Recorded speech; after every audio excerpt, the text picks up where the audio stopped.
I just did all my exercise and hopped in the shower and right back with more Sly. I'll play around like 4 hours of this, maybe one act or more, depending on how long it takes. Sorry, it's not been a while. But yeah, but I did clear up the first area. It should be 100%. I'm surprised it only took 2 hours.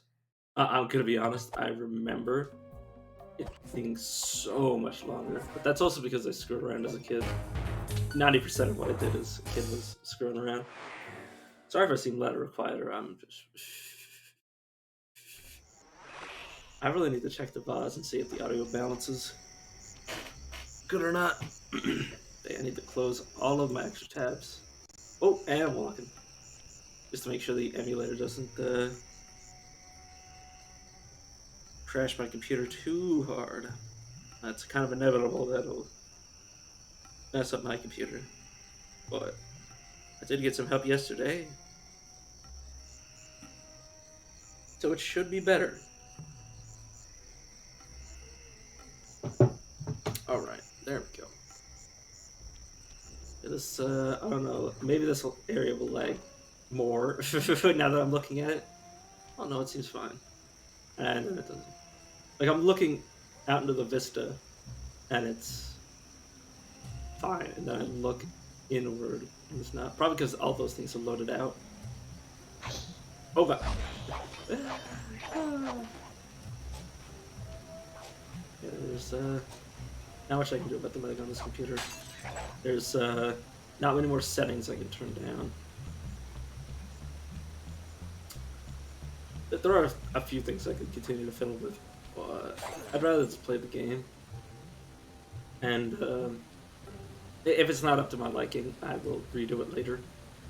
Like in terms of like, you know, once I get a better PC, redo the entire series again. Probably not like right after I get the computer. Probably once, like, you know, give the first just immediately play it again, and then I have 2 complete playthroughs of all 3 games on the same in like the same like month. That would be silly. But yeah, that's basically what I mean. Is that I wouldn't want to like delete the videos, so I want to give like some space between them, so so it doesn't seem very strange that like, oh, he did it twice in a short span. But yeah, once I get a new computer, I'll try to figure out the emulation side of things a little bit better.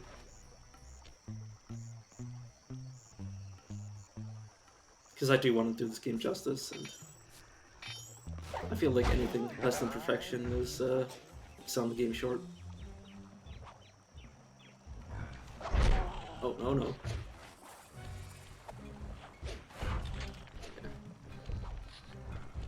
I forgot how similar this game is to the one now that I think about it. Well, I say similar, but it has a lot of like the same, like, it has the guards that, it has the flashlight guards that have ranged attacks. I forgot that literally every stage had those same sort of things. But yeah, I'm mostly just gonna screw around for the start. And search for bottles for, because I do want to get all the, oh god, I do want to get all the bottles. Just to say that I did. I probably won't 100% the like not carry, but the treasures that you can pick up. Give me a second. I just need to move my. There we go. I basically have it like set up so like I can sort of see like the corner of my my camera. Let me see. I have to play it. Okay, so yesterday I was playing it, at least in the beginning, through this through the capture, but now the capture kind of like jitters a bit, which kind of makes me I wouldn't say motion sickness, but it does mess with my brain. Messes with my eyes at the very least. So basically, I've got it right in the background. I can see the stream manager, so I can take tabs on chat without using my phone. Sorry, drying at my throat. Yeah, my hair is probably. I probably should have like combed my hair, but I was like, yeah,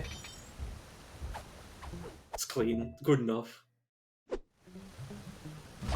yeah, most of this, like this first hour is just gonna be like looking for bottles and otherwise messing around. I don't know if okay, he doesn't turn around. Yeah, I'm just gonna try to clear out the guards as I go, so I can have a little bit more freedom to explore every nook and cranny. Oh god, he did. I like saw the corner of my eye guard move, and I'm like, oh, he's coming for me. It's like, oh shit, he actually. I was like, oh god. Maybe if I didn't see him, he wouldn't have seen me. That's what my brain was thinking. There's a bottle. I remember where some of the bottles are, because it's kind of hard to miss some of them. Like, in every playthrough, and I played this game several times. But not in a long time, so it's mostly just, like, ingrained memories of the bottles that I can find. Oh, I can smash this. Oh, this once. I don't want to get hit because I am carrying a treasure.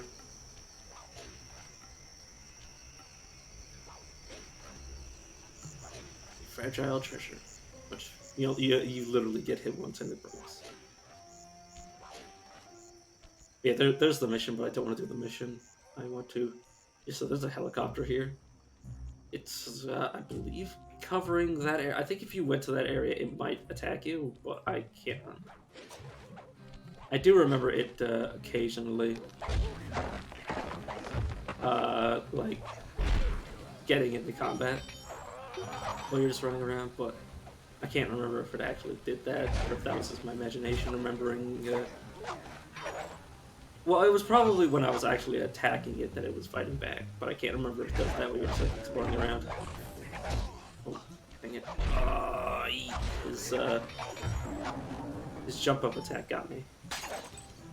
I think I can just go get that again when I actually intend to go back, because I was just picking that up just to save myself time since I was in the area looking for bottles. Obviously, I won't be able to find them all unless I go to like the area where or the secondary area, which is across the bridge. Yeah, I love the comic book like visuals and sound effects. The combined like pow with the pop up. I missed it in the first. Like I didn't even remember it was in the game.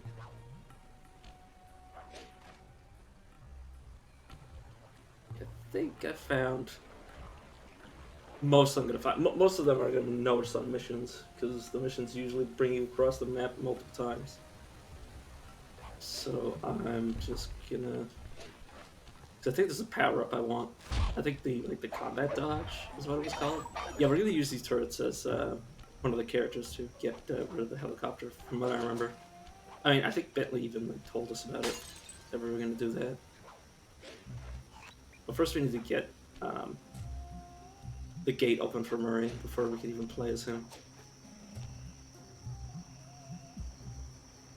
Oh, there's the knock kill button. What is? Okay, I need to move back a bit. What is that? Like a bag of spice that actually has like radioactive fluorescent spice inside of it. Yeah. I love the pickpocketing minigame, even though it's like kind of pointless. I mean, except for getting money, but like I like to do it even if it like just for the satisfaction, like stealing like a dozen things and then selling them all, like the horde loot. You'll probably notice that about me in a lot of games, is that I'm a bit of a pack rat. Like an actual. These spawn enemies, by the way, if you get spotted. Yeah. Like literally, it has a short cooldown, but they can basically, they're just like enemy huts. Which, or enemy clown cars is a better phrase for it.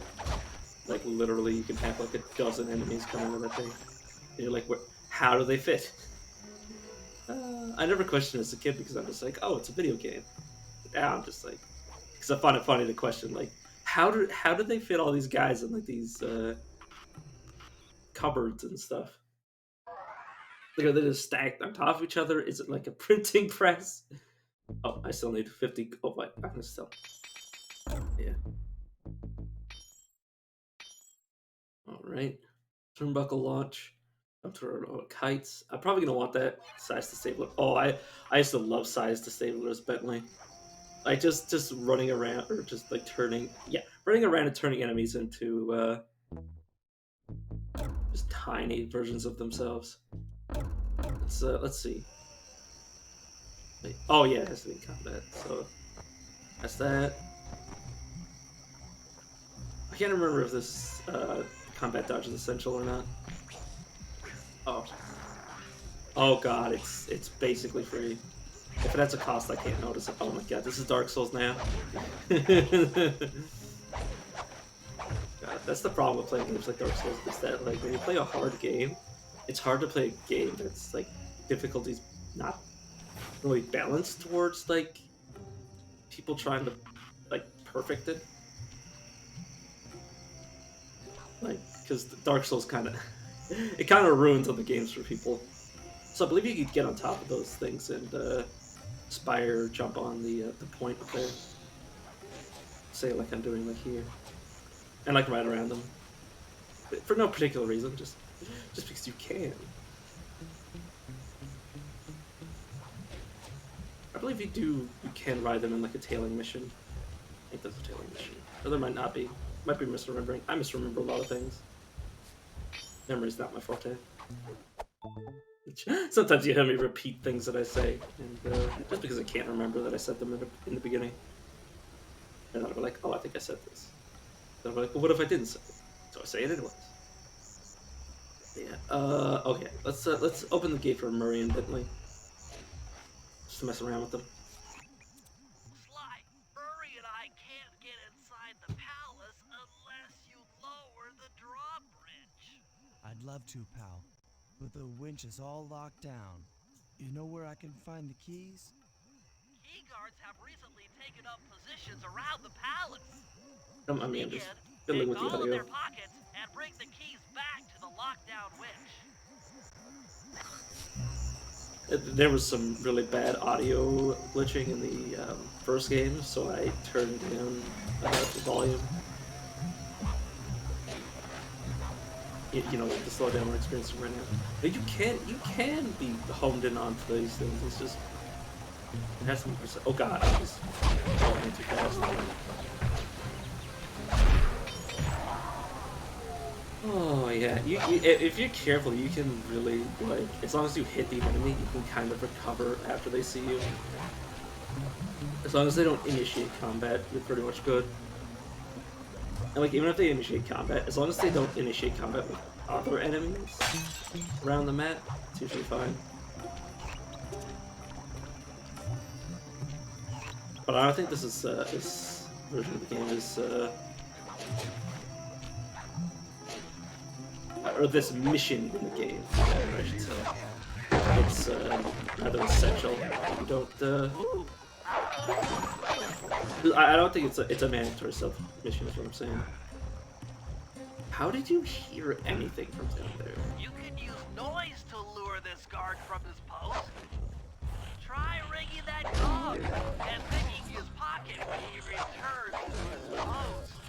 Oh, I need the pickpocket. Oh, so he probably has a fragile key. I wasn't even paying attention to that. Oh yeah, I was too busy fooling with the audio. That makes sense. He'll de-aggro once he stops being able to notice. Well, I think note to self, do not run needlessly.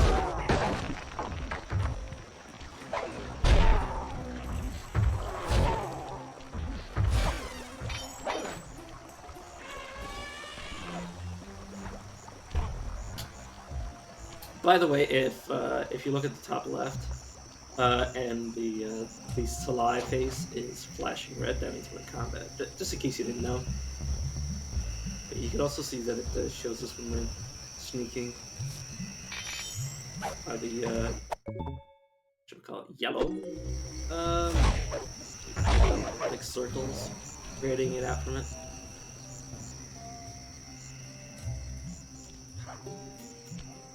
Yeah, I'm just trying to think of what I was talking about last time I was playing, and anything that I want to finish up now that I'm playing, or now that I'm talking about it now.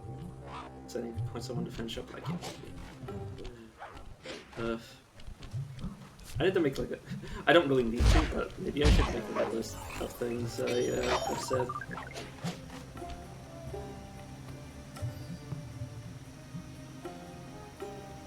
Hold on, I don't want to like sort of like game or not gamify, but like turn this into a science. I'd rather just like enjoy myself playing video games and talking over them rather than like treating it like like schoolwork or something.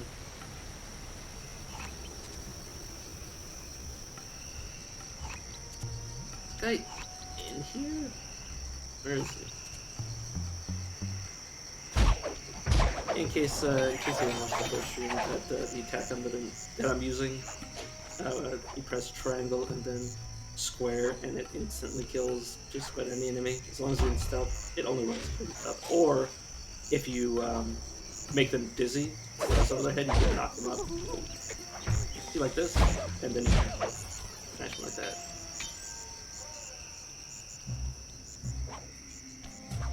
Yeah, when you have missions to pickpocket people, you can't just destroy them. You can't just defeat them, otherwise they'll drop, the key will drop it like on the ground or something. Just to prevent you from just like doing the easy way out and just like murking them.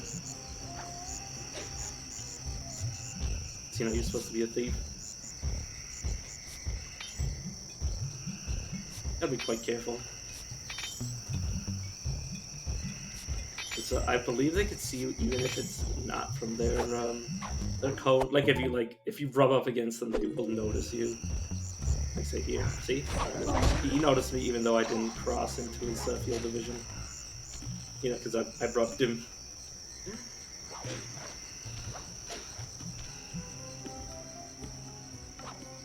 I didn't on purpose, by the way, just to test. I wasn't surprised when he rebuked me thusly. As we're still trying to prove my point.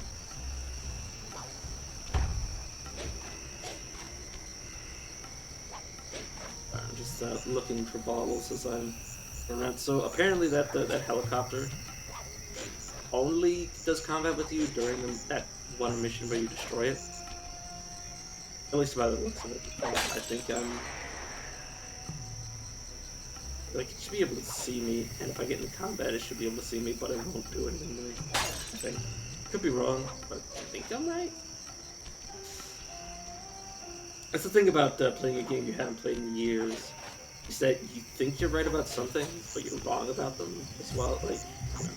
Like, even if you're right about, like, 90% of the things, like, that 10% can still get you into trouble. Which you can say about anything. Is, overconfidence is a slow and insidious killer. To quote Darkest Dungeon's narrator. God, that narrator, that's one of those games that, like, just listening to the narration by itself could be like a full like $20 like experience that you would enjoy. Like I could literally just listen to that for 6 hours. Just listen to his voice lines.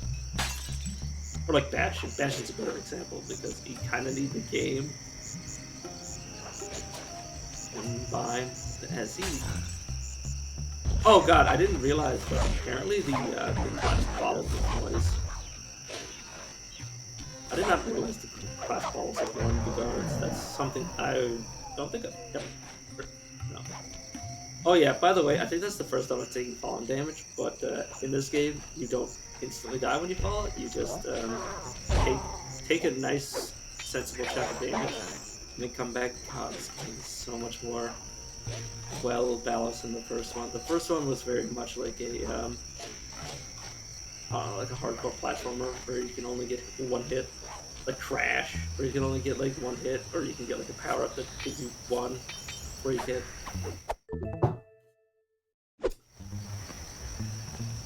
Because I imagine that's what the game was inspired by, is those games.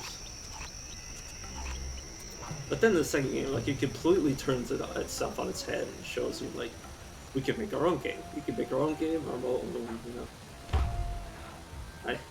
I need to stop, like, kissing Sucker Punch's ass, but, like, it's so tasty. Oh, such a weird. Oh god. I don't. Yeah, you get a little bit more of a invincibility buffer when you get hit, so you don't get comboed into oblivion like I almost did. All I got this was Dark Souls, and you would like legitimately just get thrown off a ledge, or thrown to a ledge and fall off of it and then die. God. Or like Xanamod, where I fell down I fell down like a hole that in real life you could just stick your arms out. You can't really see, but I could just have stuck my arms out and pulled myself back up if that was me. Which I've done before. I've fallen into like pits in bog once, and if I didn't pick myself out of it, like if I didn't stretch my arms out, I would have like straight up possibly drowned, because thick, muggy bog water versus my supple, overweight body, it wouldn't have been. That is one of the few times I've nearly succumbed to the sweet release. That is the end. I like how I'm like avoiding just saying that I almost died. But yeah, that's what happened. So, and it wasn't just like I didn't just survive through my own effort. I was also saved at the same time.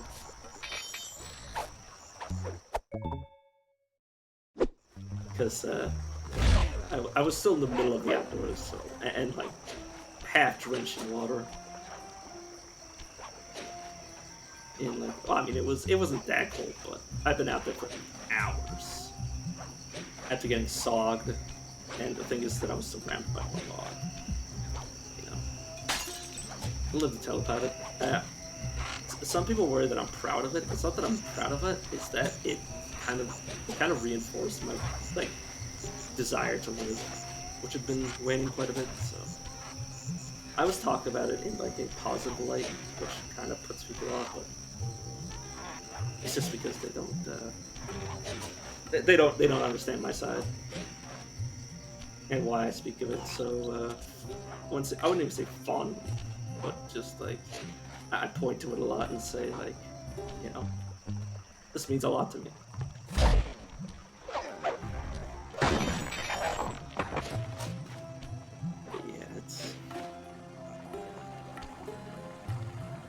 Stuff like that happens all the time.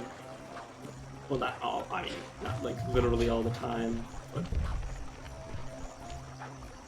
like I'll say something and then people won't get what I mean. You know, they'll assume that it's something wrong, even though like if they have time to actually understand, it would make like it would just be like a lot better. That's also a problem with people in general, is that they don't talk to each other. They sort of talk at each other. I also have that problem, especially when I talk to people in like a text-based chat, because I barely know how to speak normally, let alone like how to like word things to, like as if somebody like to give somebody like the ability to read it as almost saying it. Like it's putting words and speech into text is not easy. Like without a shadow of doubt. But I mean, you know, I manage. What little I do, I manage. Apparently, please don't tell me you heard that combat dodging. Yeah, that's this is how it is.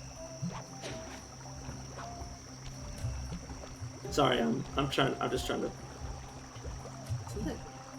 So, sorry for a second there. I could have sworn that there was an easier way to get behind this guy. Oh yeah, there is. There it is. God, I couldn't see it. Look at that. It doesn't even load in from here. You have to be this close for it to load in. I was actually like, I'm swearing there was a rope. Like there was a way from this wall, this wall, like a perimeter wall. That's what I was looking for. Perimeter wall to get to there, but like you had to, like, look at it. Like look at. You have to be this close to it just to like even get a fragment of it loaded in. That's cute. Well, not cute, but you know what I mean. But yeah, see, you can spire jump on this. I like how you can spin on the spire despite this having like no bearing on your jump. I was like, wait. Well, I mean, yeah, it kind of does actually. Oh god, I almost got spawned by that. Oh. It's a little rough on the timing because of the lag, but I manage. How did you? Well, I hate the little enemies. They give no like way for you to really tell that they're like capable of seeing you. Unlike the flashlight guards. So like you can be sneaky up at a flashlight guard and be like, oh, this guy can't see me, and then be discovered by somebody else behind you, and he turns around and just starts wailing on you.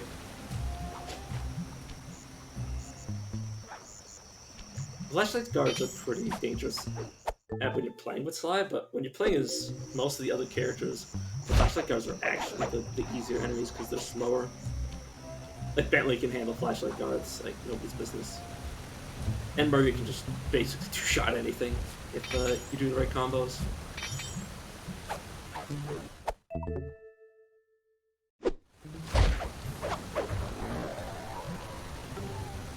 But combat in this game is quite, oh man, it's crisp compared to the other game. Because like there's combos, there's juggling, there's this, there's that. And in the first game, it's like basically you just swing your cane, and usually normal enemies die in one hit, and then other enemies are like 2 hits, 3 hits, 4 hits, or a boss, and you just have to keep wailing on them. I mean, this game, like, the bosses are kind of just, you wail on them while they're not trying to kill you. But that's besides the point. But yeah, by the way, in case you're wondering, you cannot destroy these elephants. Unfortunately, Sucker Punch does not endorse animal abuse. I say that every character in the games are animals. So it's like, why is this elephant? Like, why is it the? I mean, obviously that'd be weird if this elephant was a person, but I'm just like, well, why can't, we can defeat all these other like humanoid animals? Why can't we just beat on this regular animal? But you've got, I mean, not totally violence for things. I mean, it depends on the animal, honestly. Like, if you want to go punch a bear, be my guest. Good job, Sly. The bear can protect itself from that. Yeah.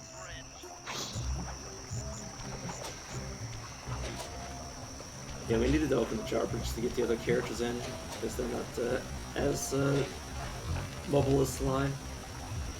Unfortunately. God, that'd be funny if you could do like something like this as a Murray. To see like a big fat hippo just climbing like that. I mean, honestly, that's about as unlikely as me doing parkour myself.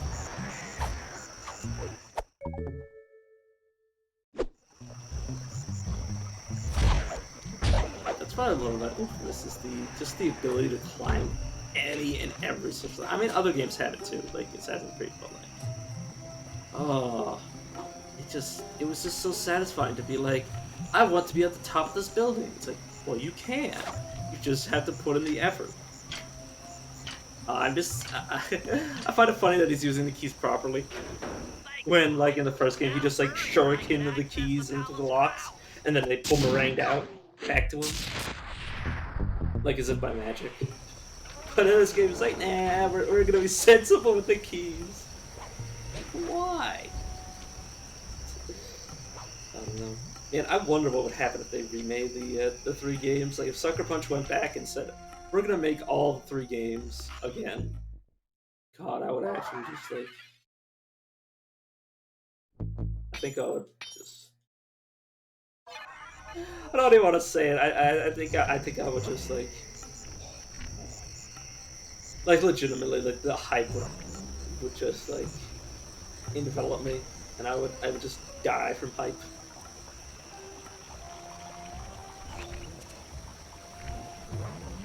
But yeah, that's the thing is that like there's a lot of people who want Sucker Punch to go back to their other games, but I'm like, dude, just keep doing you. If you guys think that you should be moving on, move on. If you want to give Infamous Ghost of Tsushima after you're done with it, because I heard they're making the second game. Maybe not in the same. Maybe they'll call it Ghost of Tsushima 2, but I don't know if they're going to continue the same exact plot. I don't know what they're doing, or if they're making DLC. I don't know. But like the moment they decide that they don't want to, or can't make a satisfying product with the series that they're on, feel free to move on. I want to see them do anything they want. Because honestly, I don't think they will have this. I don't think Sucker Punch like not gonna make mistakes. As a wise man once said, you need to learn how to make mistakes so you can learn to recover from them. But if you never fall, you never have to learn how to get back up. But you know. As far as I'm concerned, they don't. Sorry, I'm just thinking of what I want to end this point on, but like, just if they make any game, I don't care what genre it is, I'm gonna buy it. I'm gonna legitimately look at it and be like, it's Sucker Punch. And I miss when game developers used to have that brand power. They used to have that, like, they used to, well, at least for me anyways, I used to be able to look at whatever they did and be like, it's them. It's them, they did it, so I'm gonna buy it. That chopper is a menace to all future aerial operations while on this job. Yeah, it's all covered in missiles and guns and stuff. Now be a team player and take it out with that rusty pre-war turret. Okay, I had a potato gun once. I'll bet it works just the same. Like yes, it's also unhealthy because of like, pre-order woes, but honestly, what was up there? But like, game developers used to have like they used to have a pulse on what we wanted, and now they're just beating dead horses.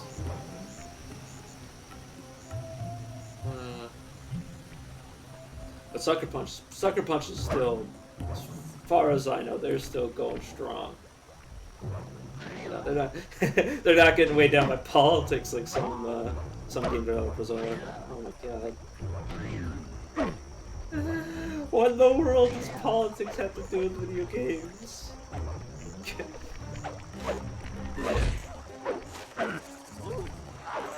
I'm glad they're just staying in their lane. They're just doing their best. They're just putting the effort, they're putting the time in, putting the work, and they're making good games. And that's all they need to do.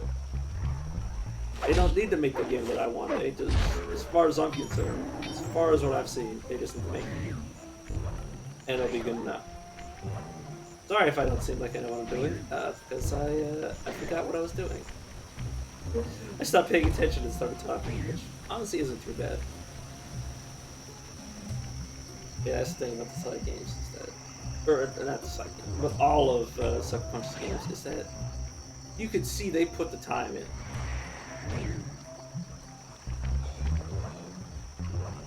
Like they made, especially the Infamous games, like you could see they made every single surface climbable, give or take. Like, if there's a building, it's climbable. Unless it's like part of a mission where it's not supposed to be climbable because it's supposed to be like an effort to get there. But like, pretty much every building in the entire game you can get up on top of. Like the mobility in that game. Oh man, Hit it makes buttons fast slot. to keep your strength up.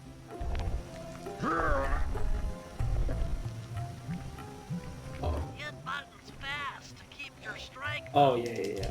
Don't mind me. I'm just gonna do the claw strat. Or not the claw strat, but the hold it up strat. I get the 4 fingers all on the buttons. Or just do the 1 finger strat. Left analog stick A and hold down the R1 button to fire. Be careful. If you continue firing for too long, the gun will explode. Yeah, you just press the button down. Or not press it down, but you just sort of mash it. Shoot down enemy missiles before they hit you. It's actually pretty easy. You only shoot it for too long. And if you're just doing what I'm doing, which is like shooting and then giving it a second, shooting, giving it a second, like super easy to do. Yeah, this is actually one of my favorite games. And not favorite, but like one of the ones that I would like lose on purpose to do it again. So I just enjoy the turrets.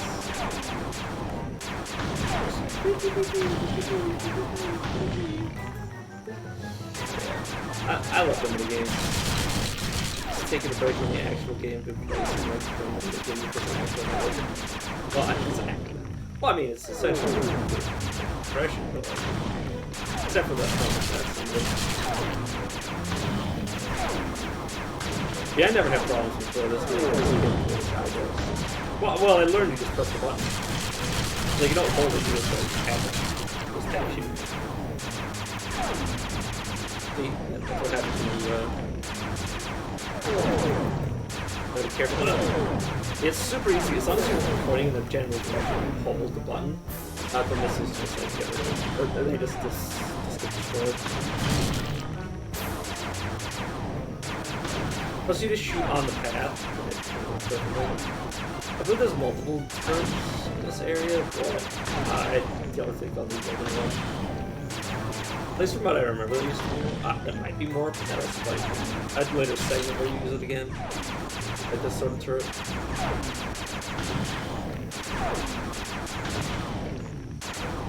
It's super easy. Well, I mean, it could be faster if I was trying faster, but honestly, I'd rather just make sure that I don't have to do this a second time, so that I don't have to get a new turret. I kind of think.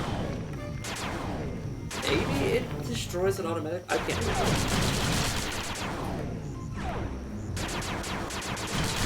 But this might also be the only one, and I'm just remembering 2 separate events as one. If you remember in often compiles memories like that, where they curtail redundancies.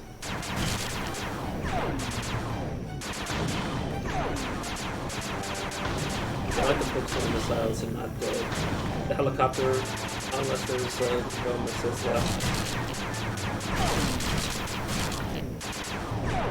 You know what's funny is that if this was like GTA, you would just wait. Well, not. If this was like closer to real life, game was like more realistic. You wouldn't be shooting it out of the sky. You just steal the helicopter. I'm assuming they only have one. You just take the helicopter. Like, if we were playing Trevor in GTA, he would just be like, yeah, we'll just take it. It's just literally something you do. You literally take 2 guys, not 2 guys, you literally steal 2 guys from the struggle.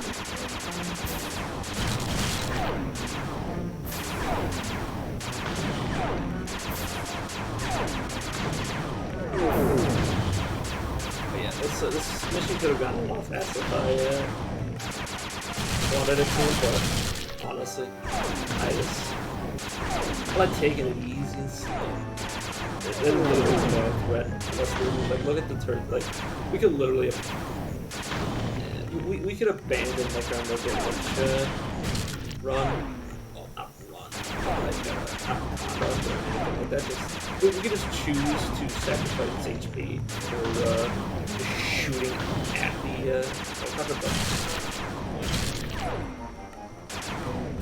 I might want to turn the audio down when I play certain missions.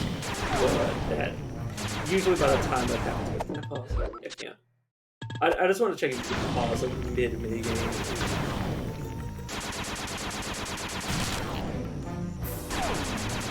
So let's just chew this thing up. Let's destroy all those pieces.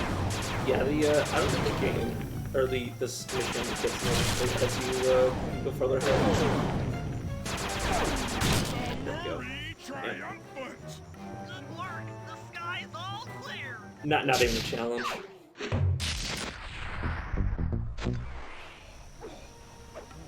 But then again, I played far harder games.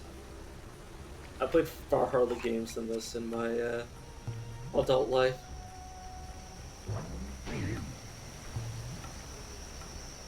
Like, it's not the fact that I like games with challenge, by the way. It's the fact that I don't like games that have zero challenge. Like, I need some spice, basically. I need some, like, I don't want to be able to win because winning itself is a consolation prize. That doesn't make me feel good about myself. But, you know, I don't want a consolation prize. I want to earn my win. And this game is not as hard as it once was, but there's gonna be some mini games where I'm like, yeah, I earned being able to beat this game because these mini games are actually designed to make me feel pain. Oh my god, are we gonna come up to the mini game that I love the most? Oh, it's so cute. Or not? Yeah. I call it mini game mission. Well, the mission isn't too entertaining, but it's the minigame after you do the mission. It's very cute. Those are, oh god. My camera got completely turned around when I jumped. Hey, rude. Excusez-moi, s'il vous plaît. Comment ça va? I don't know, actually. I'm pretty sure that's supposed to be French, but I can't remember. Not this area, I mean, but the words that just came out of my mouth were supposed to be French. At least some of them. Excusez-moi, ami. Okay, this is a timed one, so I'm gonna wanna get a head start. Trap the loot.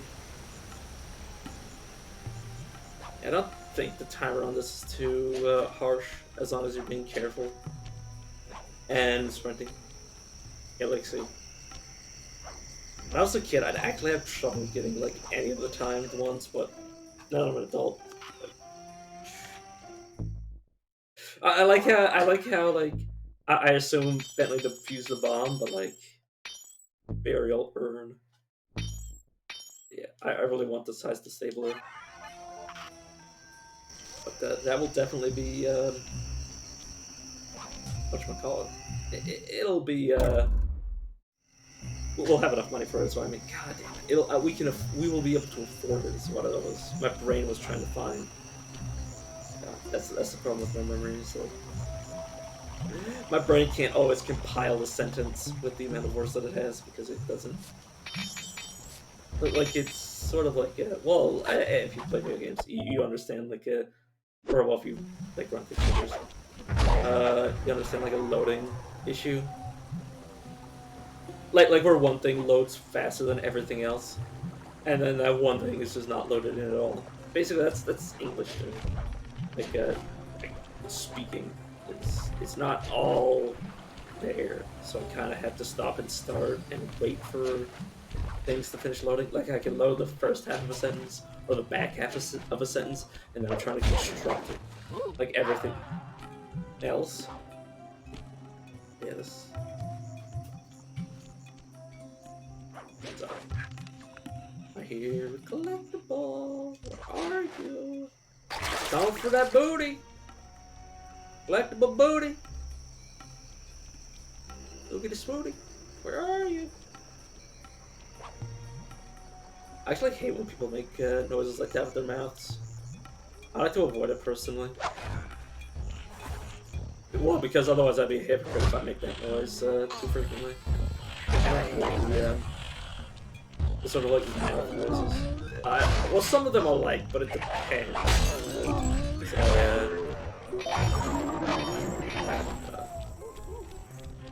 And when you alert one enemy, you alert like the entire horde.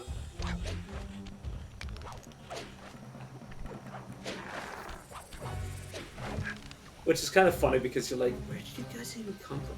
Where were you guys when I was fighting him? Like, where was his backup? Like, you're coming here now, like 2 minutes late. Like, I've been kicking him while he was down for like a minute straight, and you're just like, oh, we're here now. It's like, Hello, I'm here for the dance. that was the mission I think. Or I thought of. Huh? Sorry, sir, but we have a dress code. You got a tuxedo? No. Sorry, pal. No tux, no entry. I like how it doesn't question at all what Sly's wearing right now. Sorry, Sly. Somehow I totally overlooked the need for formal wear. That guy's not going to let you in without a tuxedo. Don't beat yourself up, Bentley. At a party this ritzy, there has to be a spare penguin suit around here somewhere. Try the guest house. Someone may have overpacked.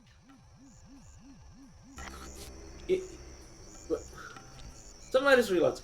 Why does Sly wear, like, why does he wear stuff around his eyes? Like he wears like the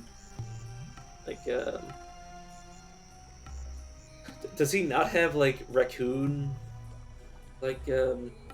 circles around his eyes? Is that just like, is that fur pattern just not on him? Some actually like a little bit. Like, I never realized, like, what was the point of that? Like, why do you wear a mask? Like, nobody's, like, look how little mask he's wearing. Like, it's just around his eyes. Like, who in the world's mistaking you for anybody else, my dude? What's the point of wearing, like, something to conceal your face if it doesn't actually conceal literally anything? It's like me wearing a mask, but otherwise being, like, completely butt naked. It's like, dude. People can see everything else. What is the point? Like, I'm wearing like a full ski mask and no pants. It's like everybody can like, if people can give like graphic details of what your legs look like. It's like, but dude, what's the point? Serves no purpose. Like, yeah, like he literally wears no pants. Like, in case I wasn't honest, like he doesn't wear pants. It's like. So it's like it's not even a stretch for me to be like, oh yeah, he's wearing no pants. Like he doesn't wear underwear, he doesn't wear pants, he just wears fur. It's like you're not covering up like your defining features. You're just putting like what is essentially rings around your eyes, just like the fact you're a raccoon. And like people are gonna be able to see your ring tail, like a ring pattern tail, and be like, oh, he's a raccoon. How many raccoons are out there that you could ever mistake Sly for anybody else? But I guess it's also like he never intends to be seen. But if he never intends to be seen, why is he wearing like a little tiny piece of a mask? Why is he even wearing that? Like, he could literally wear anything. He could literally wear nothing at all if he goes by that logic. It's like why? I don't get it. It's such a weird topic to get on. It's like, why do these animals wear masks? Okay, Bentley.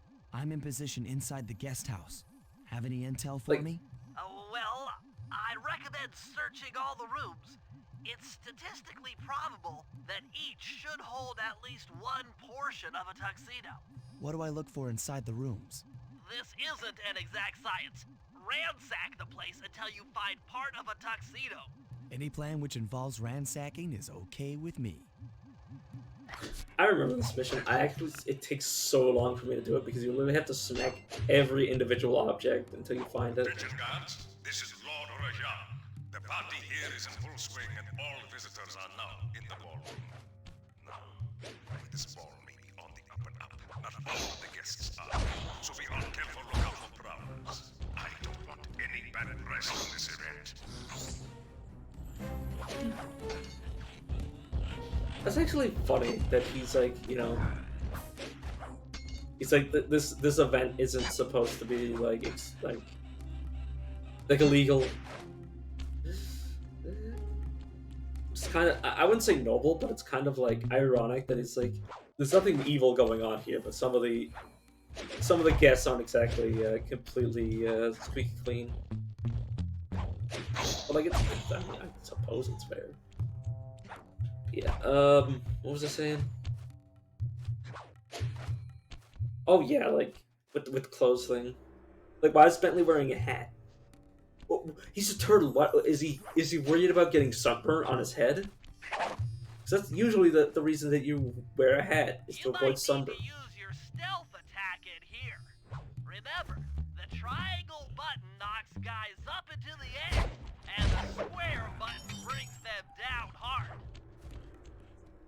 That's usually how you use the sneak attack. Is that you run away from. It usually doesn't work very well if you kill the project guards and then the little guys spot you because that's just how the game works.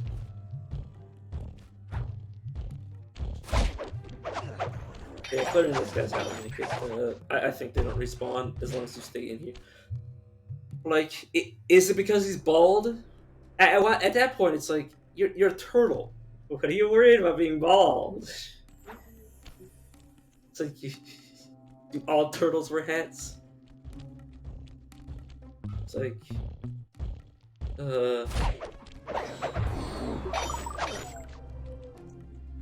It's also ironic because, like, wouldn't it be funny if Dimitri, who's like a lizard, wore like snakeskin shoes? It's like, my dude, you're a snake already.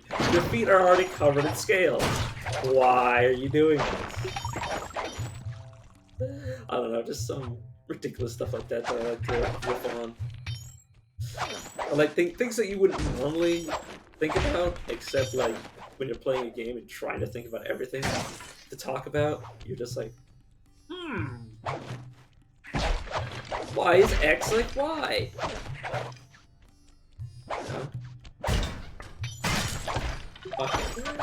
It's like a snail trying to become like a race car driver. It's like, dude. Do you not dream bigger than that? You're just like, well, I mean, I want to race. I want to be fast. It's like, yeah, but you're a snail. You couldn't do something that's more like your speed. God damn it. You see, like, the more you clear out, the less shit. Like, the more you have to look for shit to break. So why this is the start of it's my least favorite mission. The end of it is fun. Sometimes you have to break things multiple times because you didn't actually manage to get them. Like, it's gonna be something like it's gonna be this luggage cart. Yeah, see? Like you literally miss one thing, and that's where the thing is. I think you might have to break everything in every room. Which, okay, there were two other things. So you don't have to break everything in every room. I don't know if it's randomized. It might be the same thing each and every time, but like, who in the hell, aside from speedrunners, who in the world would memorize this sort of stuff? Like, I don't have the brain capacity. People wonder like, oh, Calvin, you have a really good memory for like X and Y, and it's like, oh, but not this and that. Why don't you just put more effort into trying to remember? It's like, you don't realize that, like, A, I don't choose what I remember, and B, even if I could, I can't remember everything. I can't. Like, even if I devote like 90% of my memory to things that are like strictly like useful. Like, the human brain has a limited storage space. We can't store infinite knowledge. That's one of the things about people talking about being immortal, and like one of the flaws with it is that the human brain isn't designed to have infinite capacity. If you were to say live for, like, let's say you had like no brain degradation, no Alzheimer's, or like nothing to keep your brain from malfunctioning or from functioning. But even if you had like a perfect brain, your brain would never be able to store infinite knowledge, and eventually you would begin to forget large swaths of your life. You'd eventually reach capacity, and your brain would have to make space. It would have two options. It had to make space or not gain new information. So you get one or the other, and you have no control because unfortunately, we have no real control over what our brain decides. We can decide what we decide consciously, but unconscious decisions are up to us. Okay. Largest card. Okay.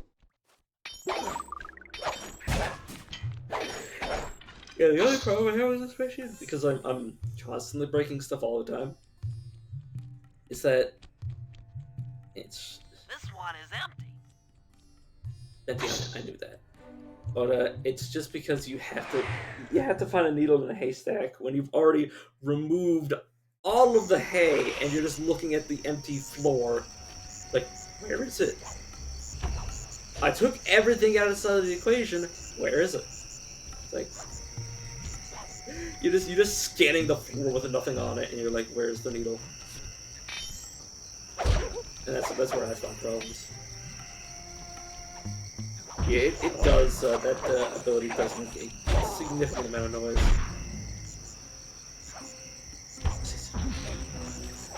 But would you think it'd be significant if you literally like knock somebody up in the air and then drag them back and slam them into the ground? Because the momentum of like gravity, the momentum and gravity would already like put a lot of force behind that. So if you added force on top of force, you'd end up with a lot more power. Tuck's part was already found in here. Yeah, sorry. I'm 90% sure that was where I just was. Like, not even like the other room. I mean, I think that was exactly the room I just came out of, or maybe not because there was. I don't think I saw snakes.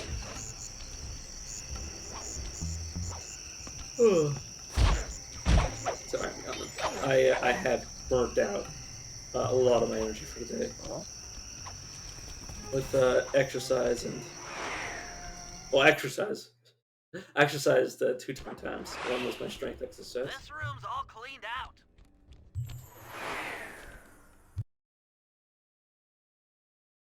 That's the other annoying part of this room is that I need, or not room, mission that I need to find the other rooms. But we're gonna head to a minigame section after we get the tux, so it's gonna be a bit of a hassle. Wait, so what? This is really stupid. Is this the room I'm looking for?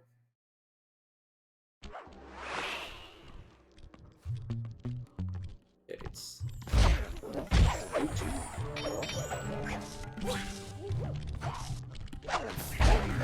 Dark Souls? We Dark Souls.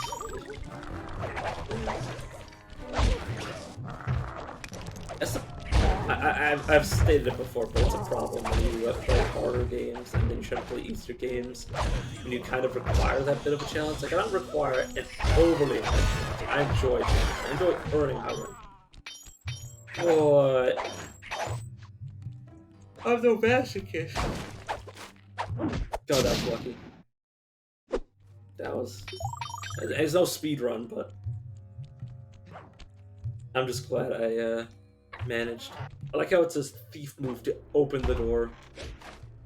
It's like normal human being fails to open the door. It's like Hoover succeeds.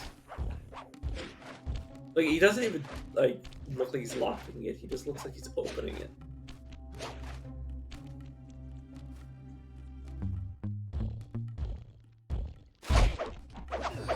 Like, can you reach the ball from this main floor? No.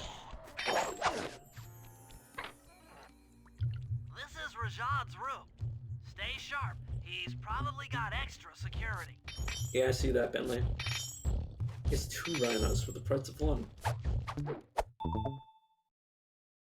God, do you guys ever heard of like the herbal remedies that involve like esoteric stuff like ivory? And it's like, are you sure? I don't think there's many medicinal properties of rhino horn.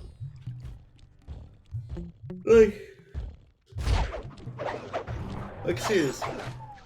You really think there's a medicine in the rhino's horn?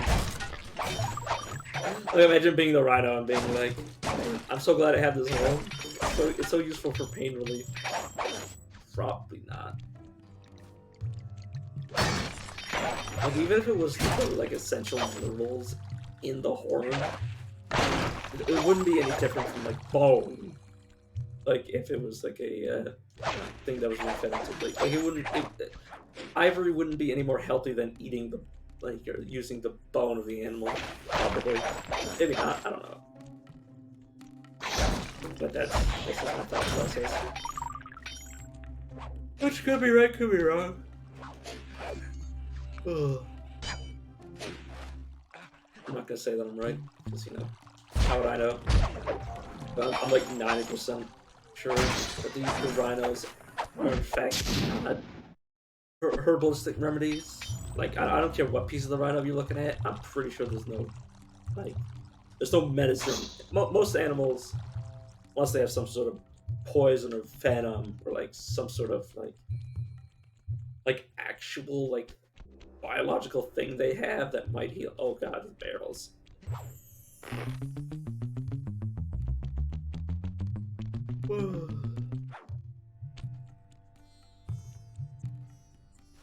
This one is empty. Sorry, I'm literally just checking through every room again because I think you might be able to access every single room from this area.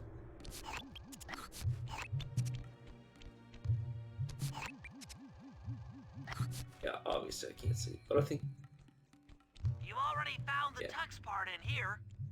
I don't know if you have to leave this area and go to a This different area. room's all cleaned out.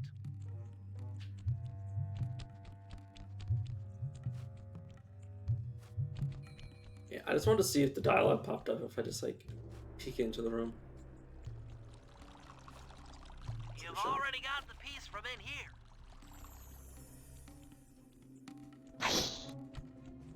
Oh, there it is. Excuse me, I stupidity.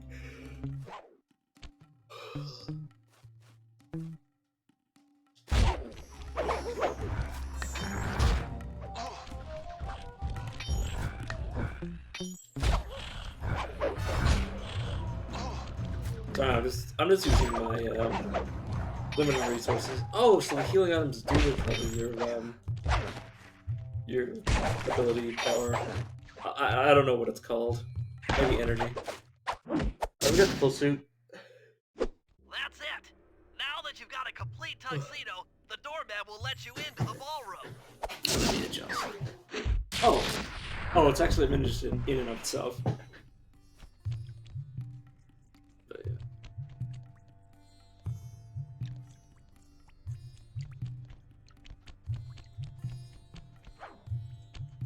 Am I stupid or am I? Oh, never mind.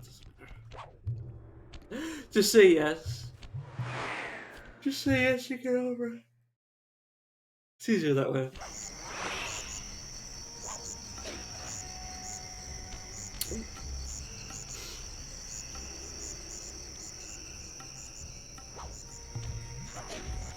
Oh god. Game, you know that's not what I wanted. Can you please cooperate with me? But yeah. That should be the only, yeah. Game's actually so much shorter than I remember. Like, in terms, like, it's not that, it's because I used to be so much worse at the game as a kid. I didn't realize you could, like, probably beat the game in, like, 10 hours. 12 hours. No, like, I could, personally. You got your tuxedo now, sir? Of course I do. I'm here to dance. Then Sorry come about that, on my in. hand. I don't know how well you guys can see it. Your Yeah, it's tuxedo disguise pretty is bad. working perfectly. No one will recognize you in that outfit. Now, during the heist, you'll need to dance with Carmelita to keep both her and the crowd distracted. The only problem is, she's picky about dance partners, so you'll need to impress her first. All right, I know just the girl for the job. Constable Neela, you look lovely this evening. I'm sorry. Do I know you? I used to chase after you back in Paris. Paris? Sly Cooper? You aren't by any chance here to turn yourself in? Old Ironsides would fall out of her dress. As good as that sounds, how about a dance first? Enchanté. Oh, God, I love this minigame. I'm bad at, well, it's gonna be bad for the Try lag. to memorize the steps. Now your turn. It doesn't help that I have a bad memory.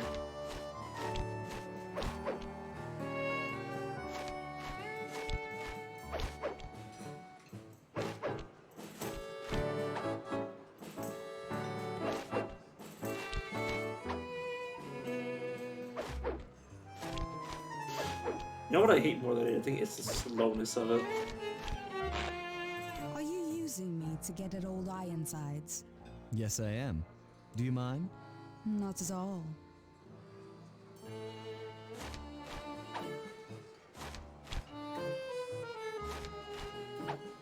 But yeah, as the character suggests, we're gonna be doing this with Carmelita, which is gonna be so cute.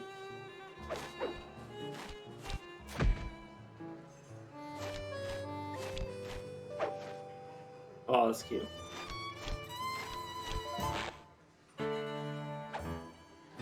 I like how you can hear when I kind of mess it up a little.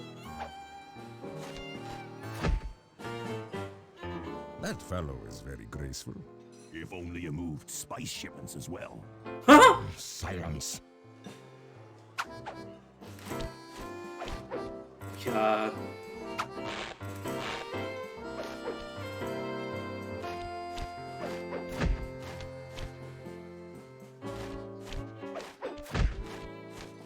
God.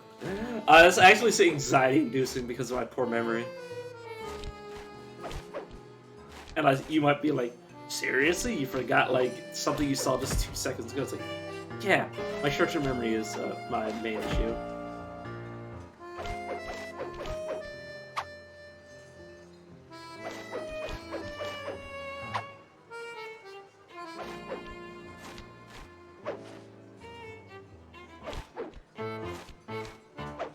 I'm glad the game didn't decide to like reprimand me Thank for my you. mistakes. That was delightful. Thank you, Constable Neela. After all, it takes two to tango. Yes, and 3 is always a crowd. Neela, your friend here is quite an accomplished dancer. I tried to make him look good. Please, Neela, did. his skills far surpass you. Oh, Perhaps later you and I might share a dance, Miss... Miss Fox, Carmelita Fox.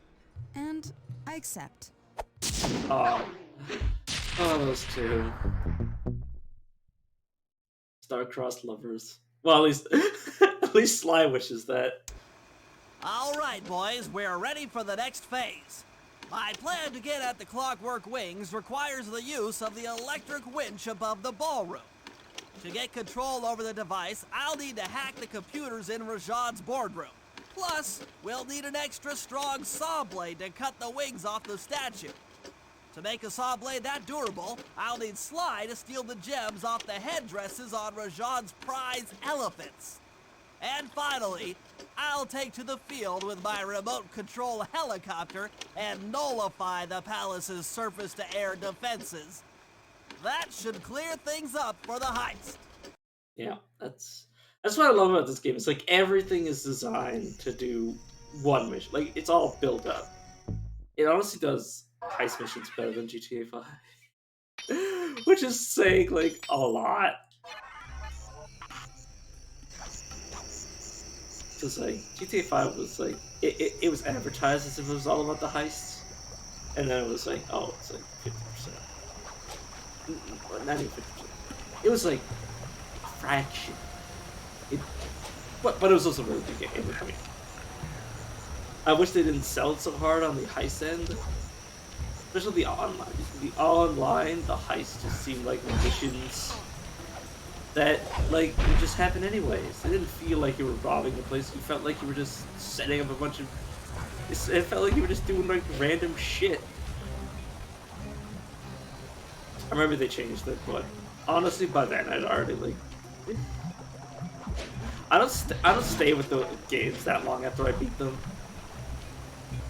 Like I don't. Like there's some games like this one where I can play like just endless amounts of, but it's quite frequently that I just like. I beat a game and then like 5 weeks later, I'm like, did I even enjoy playing that game? Which is kind of my problem, is that like I become super hypercritical of things that I've done, but not things that I'm doing. Things that I'm doing, I don't really give much mind to. But once I have, well, what's also the fact that I turn off my brain to enjoy things, which it's actually a healthy trait. But like the amount of like spite I have for games I've already completed is sometimes like, it's like, damn, dude, did you even like want to play these in the beginning? Sly, we need to find a way to get Rajan's prize elephants out of their pen. I don't know, Bentley. That door looks pretty heavy. Maybe I can crawl on that hole under the steps and find an alternate route. I think the alternate route is the whole genius, but you know. Oh! I forgot it. You can like go straight. Yeah, basically, I want to get the rats to. Rats you just scared went up and freaked out the prize elephants.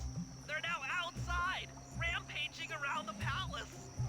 So I always thought about this as a kid, and I didn't realize why the elephants are scared. But then you think about it.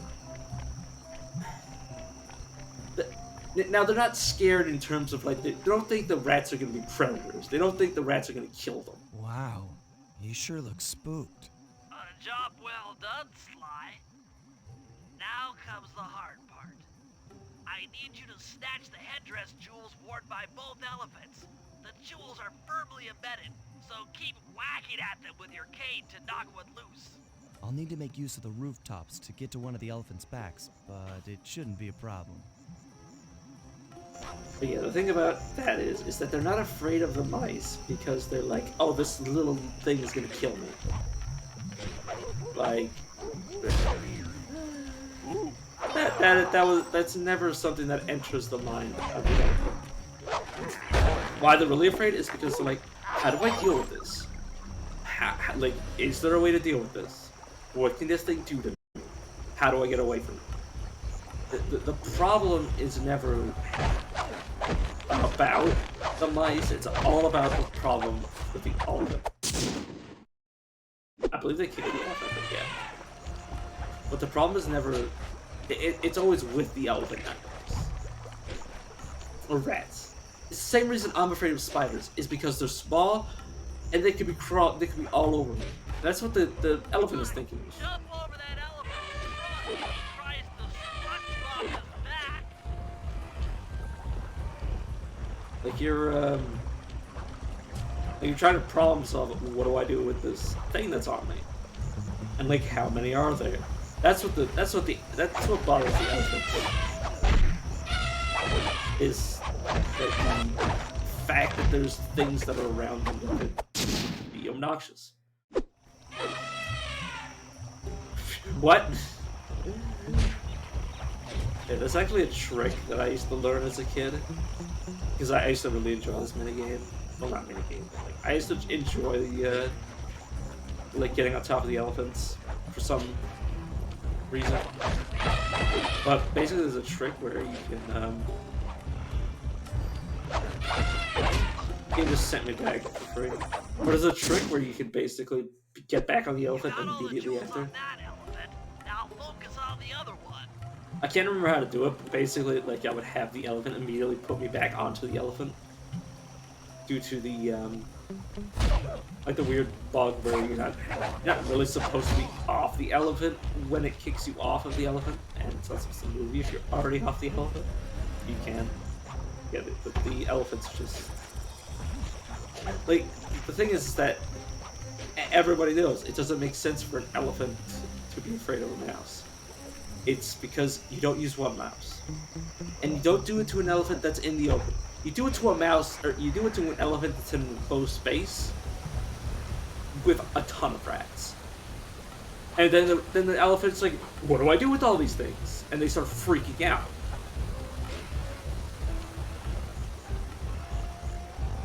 And usually the main thing is you gotta freak out the rats. is that you gotta have the rats do weird stuff. Is that you can't just have the rats just being calm. You have to have. You basically want to. Well, you want the body language of the rats to mess with the brain of the elephant.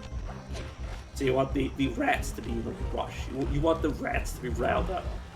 And like potentially biting the elephant. Like that's the thing, is that they're not afraid of the rats. Because the rats are tiny. They're afraid of the rats because they don't know what to do with them.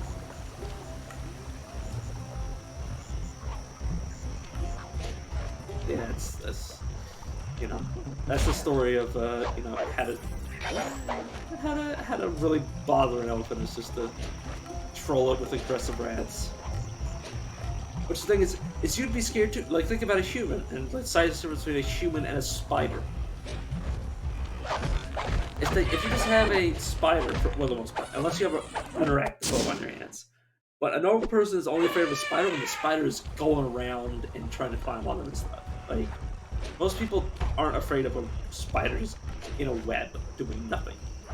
Except doing its own thing. Like, nobody's ever been afraid of something like that. That'd be ridiculous. Well, it would be irrational is what I mean. Not ridiculous, it would make sense. Like, I have rational feelings like that. But that's basically how it goes. Except there are realistic ways to scare. Oh god. Yeah, I died. Oops. There are realistic ways to scare an elephant that don't involve, you know, unrealistically, like just putting a tame rat. And that's the thing, it's gotta be like a feral, like, rat just doing rat stuff. And you know, there's also the other thing, is that the elephant might know that this rat is dirty. But they're like, well, I don't really want this dirty, gross creature that might get me sick. And assuming that elephants, which I believe, they have the intelligence of like a 4-year-old. Which is significant. Like a 4-year-old kind of...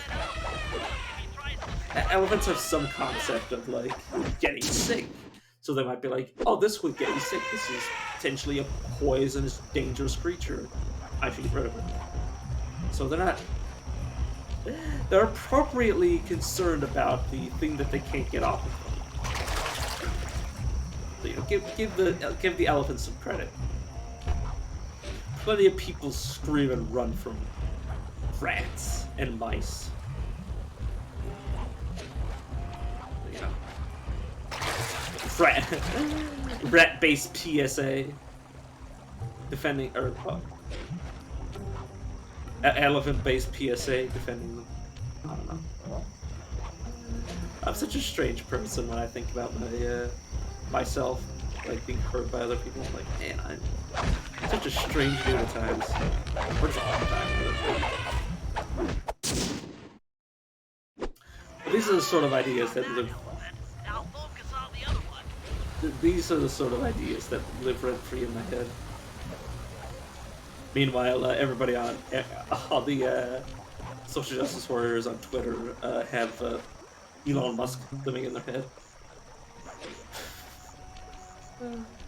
Imagine being angry at Musk for wanting free speech.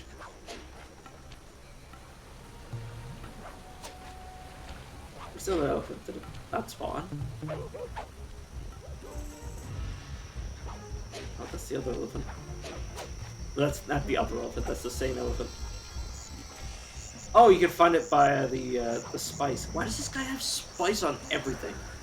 Like, you have an illegal spice ring, and he's like, oh, this ball or this concert I'm having, or like you know, gala, it involves this illegal spice that I've been pumping, like pumping through like the area or whatever. I don't know what you do. I don't know how you harvest spice. do I look like I'm a guy from Dune? Dune is a franchise, or, yeah, franchise, like a a story where like the spice is like the most valuable thing on the entire planet. You know, he who controls the spice controls the world, sort of thing. Like, I think that's a little quote from the movie/show or video game. I can't remember what it started as. It probably started as like a book, if I were to guess, and then moved on to either a video game or a movie second, and then whatever remained third. Yeah, it's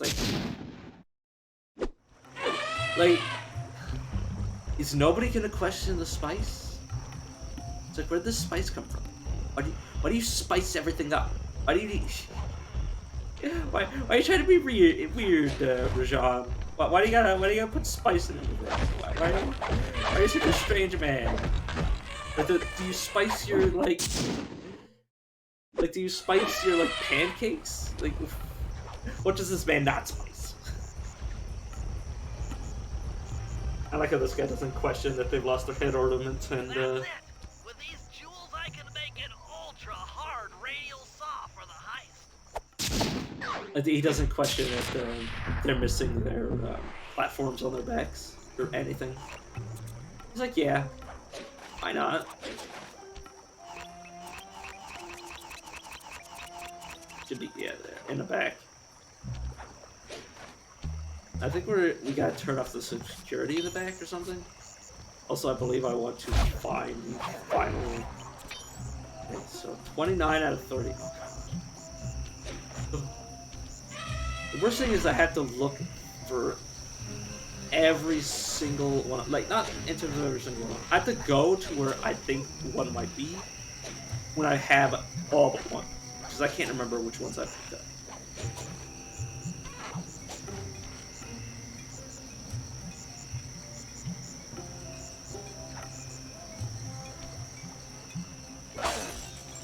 There you are, you spicy bugger.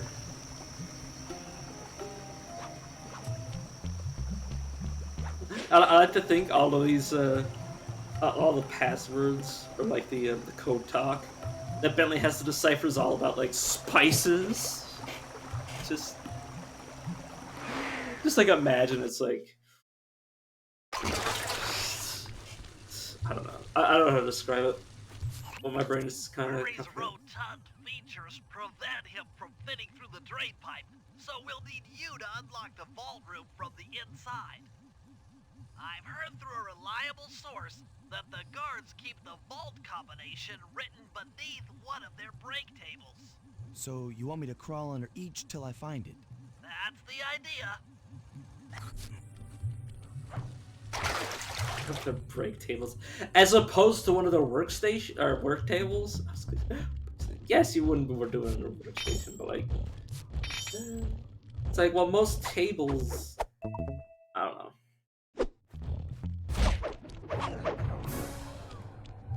You heard me do that. I don't see any code. Try another table. It's here somewhere. And then we learned that Bentley was full Attention, of shit. vault room guards. Allow no guest entry to the inner workings of the palace. This party is supposed to be legitimate, and I don't want my flawless reputation being spoiled by some flunky who doesn't know how to lock a door. This spice trade is dangerous work, particularly for those who anger me. I actually find it like not. What's the word? I kind of find of like good. It's good writing that this guy wants to like. At the same time that he's like an evil guy, he also wants to be seen as like a legitimate businessman behind or in like the public eye. This is it. Fantastic. Now type the code into the vault's laser door entrance. 4658371. I wish there was somebody here in chat to remember this for me because I can't. Oh. Nice work. Oh, thank Make God he use did of it the himself. Security lockdown switch and let in me and Murray. Yeah, for a second.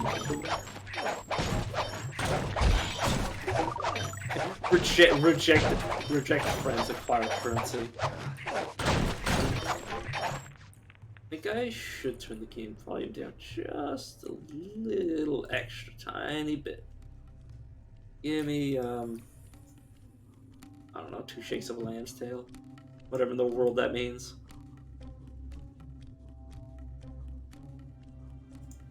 Go. Oh, that's not what I wanted to do. Oh. I'd love to see the look on Rajan's face when he finds this vault empty. The code should be 857. Yeah, if you're wondering about the jitter, it's whenever I Alt-Tab.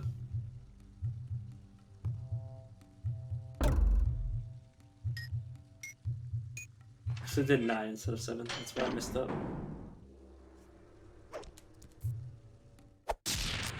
Oh, Insanity Strike. Oh, I remember this one. You've gotten the Insanity Strike move. Insanity Strike.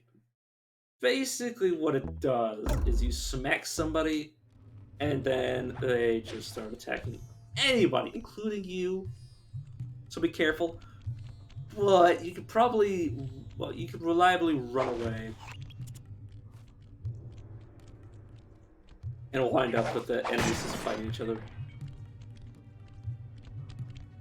But I find it like a good world design that the areas are, like the vaults aren't like in each area. They're in like their own, like they're not in the open. They're in like a separate area designed for them.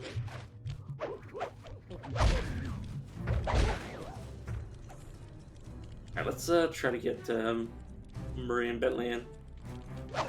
Oh, apparently I need to complete the fight.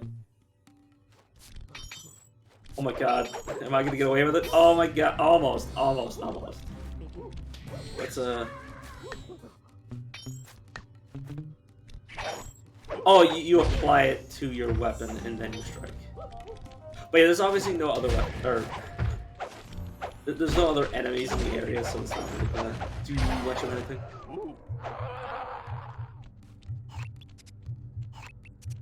Hey, where in the world do I let Bentley in?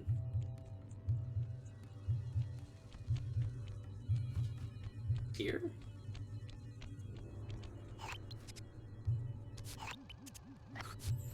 Oh, I just completely forgot what I'm doing? Oh, do I have to smack the ball? Oh. Circle on everything, yeah. Does something work? Something has to work. Game.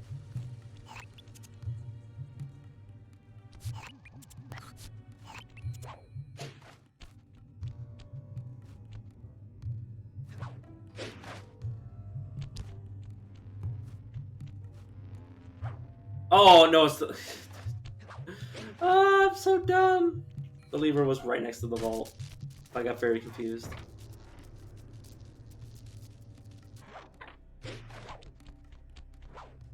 Comes up here on its own. Thanks for breaking us in, pal. The Murray approves. Let's get down to brass tacks. I need to hack both the ballroom computers to get control of the electronic winch above the ballroom.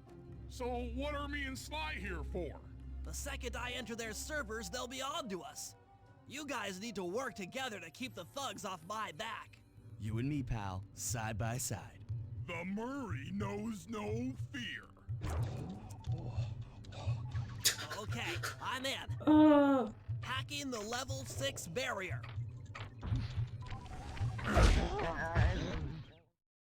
Let's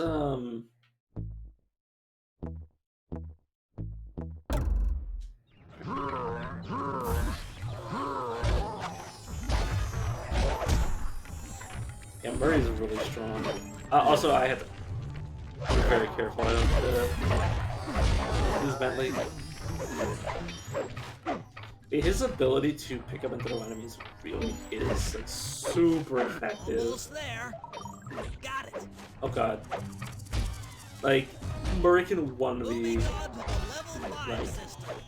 any, like he could fight any number of enemies and just be fine as long as they're basic enemies. With the bigger enemies, it's a little bit more of a hassle, but even then, he's super strong. He definitely has earned his moniker of the Murray. Damn you, monkey. Monkey see, monkey die, die, die. Yeah. Oh god. Yeah, I'm not very perceptive, so I just let. Alright, let's try that again now that I'm paying attention.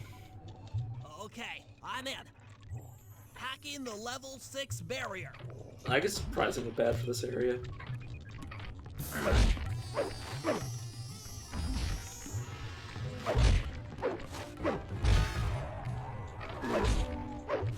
But yeah, I'm just using triangle and the circle button to pick these guys up, and like, damn, it's super effective.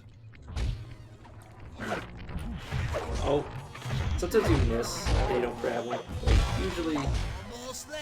yeah. Got it. You basically, in this mission, you just let slide to the most of the fighting, and you just stand behind, or stand next to Bentley. Well, technically you stand behind him because he's facing away from me, so I didn't... I'm very critical of myself when it comes to speaking English. It's kind of a bad trait for me because... I'm just needling to see if I can show myself. Whoops, accident. This one button before the other. I wonder what's causing the lag in this area. Things. Changing back for level 4 access.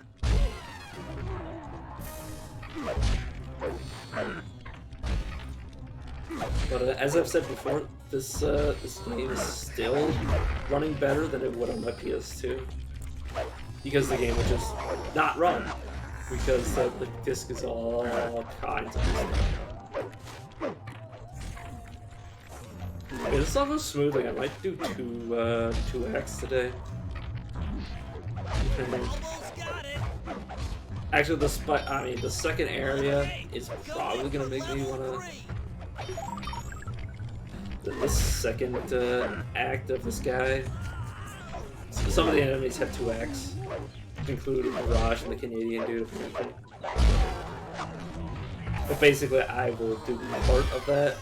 Basically, his mission. Why?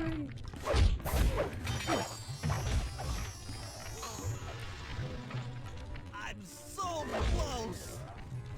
Please. Yes. Headed for level 2.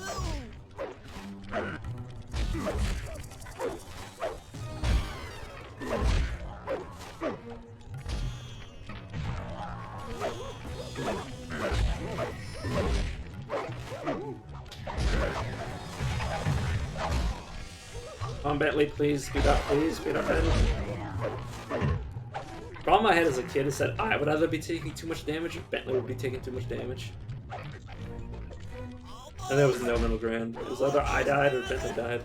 Going for level 1 access.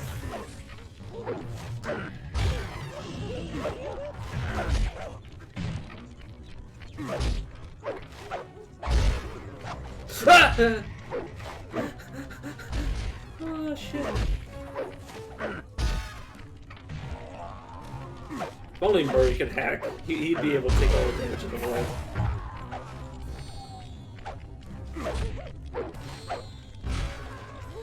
This is tense. I can taste it. Stop licking the computer screen and hurry up, please. I hate when people say I can taste it. It's like, how? How are you tasting it? Oh, it's I'm based. unstoppable. I've got control of the winch. Thanks for the backup, guys. No problem. Me and the big guy had it covered. Murray, let's hook up the direct feed and get out of here while the coast is clear.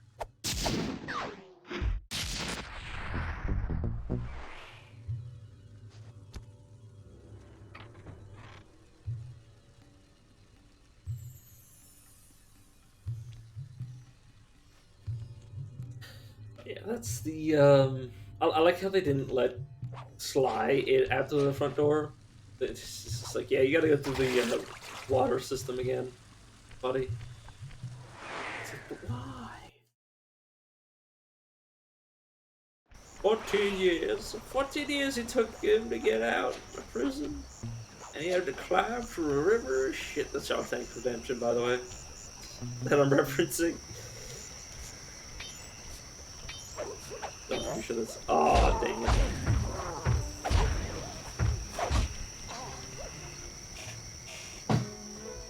But yeah, this game is.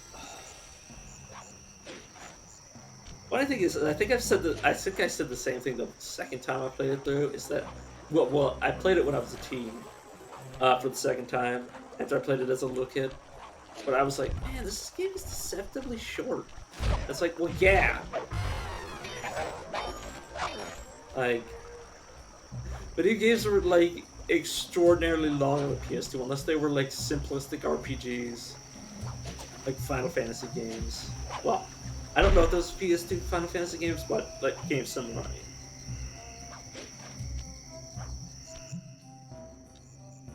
Or like super hard platformers. And by super hard, I mean like platformers that make you want to rip your all of your organs out. Sorry if I say weird stuff like that. Like, oh yeah, just rip them out, man. But yeah, this is it's so satisfying. All the power-ups just feel like things that you should start with rather than having to like earn them. But also it kind of exists so you will pickpocket people and like earn money. So I guess it's okay. But also, oh right, I was pressing the wrong button. I was like, man, Bentley's so slow. I know he's a turtle and all, but it's ridiculous. Like, oh, I was pressing. I mean, that kind of makes sense. You would be able to walk over an awning without it doing like weird stuff.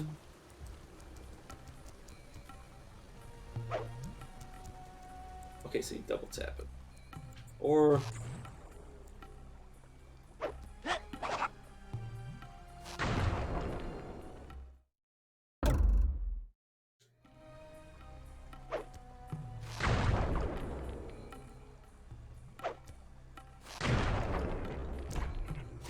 how long does this effect last? Or does it... I think it might last until I shoot it once. Yeah, it only lasts for one shot, but I didn't realize it lasted for so long if you didn't use it. Okay, where in the world does Bentley want to go? Bentley, tell me where you want me to go! But yeah, also, like...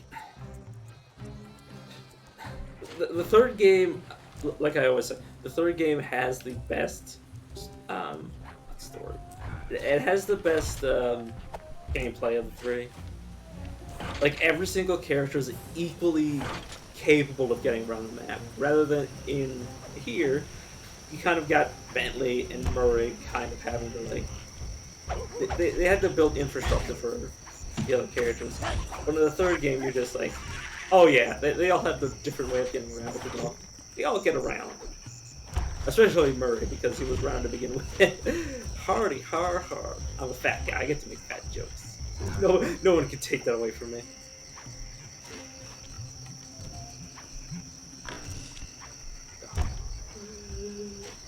Bentley's so small that the idea of him like grabbing hold for dear life like that, it's hilarious. Bentley, what's your status? Really hilarious. I'm in position with the RC chopper. All systems are go to neutralize their surface-to-air defenses.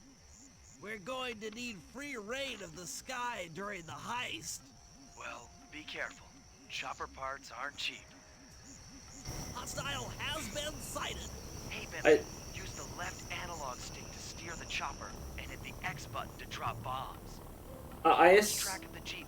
I'll project a holographic targeting arrow. Follow it back into the action.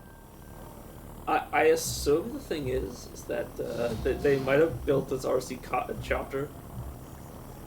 I mean, they probably didn't. Looking at it, they probably didn't build this from the remains of the old chopper. But I like how they reused the asset. Or no, I think it's different. I thought it looked really similar to the other. Turn hard to dodge them. Yeah. Please don't let that be the rotator coupling.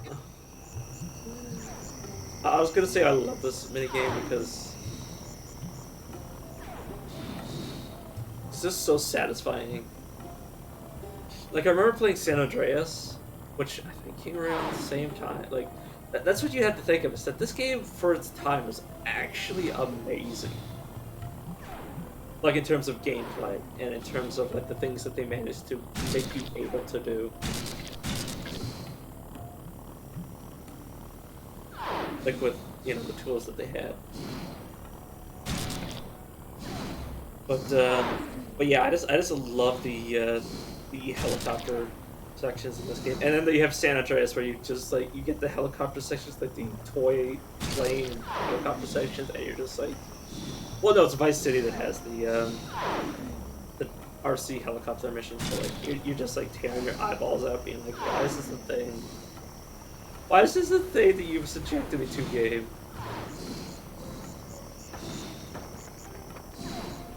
Also, I always like I always hate that 4, but when you just have a city, it's like. Nice flying, partner. That jeep's out of commission, and we'll have clear skies for the heist.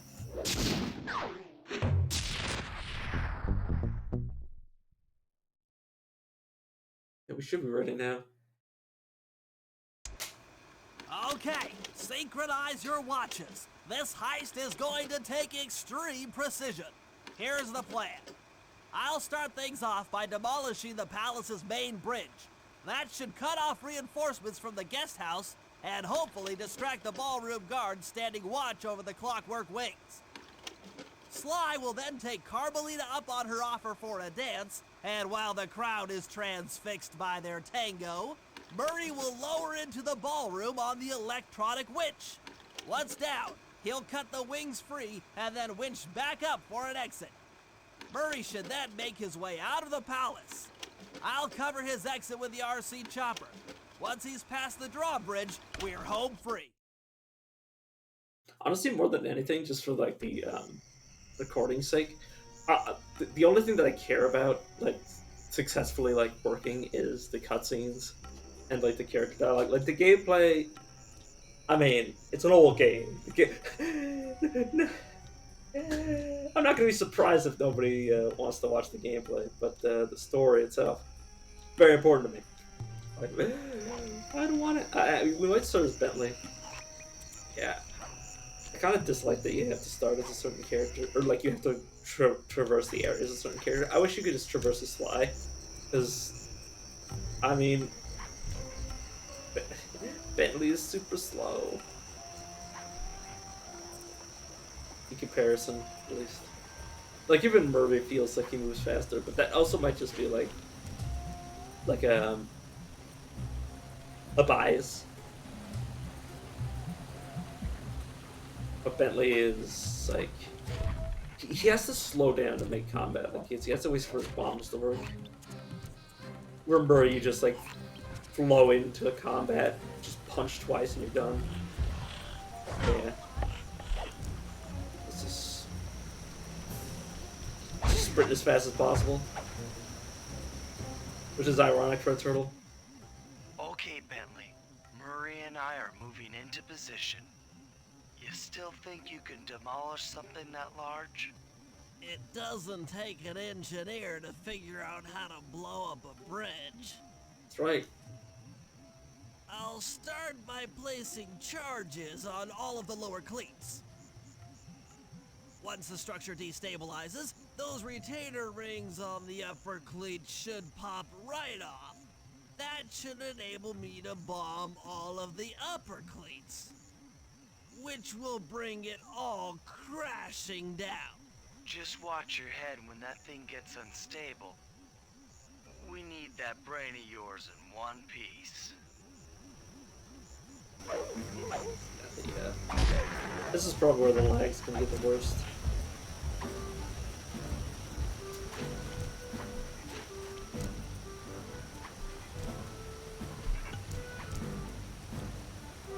Last one. Wow, the bridge is starting to crumble. Better watch out for falling stones. Yeah, that's the thing, is Just 2 more cleats down here. There's only 1 cleat left. the thing about real life is that, like, destroying things is so much easier than making them. Now for the main support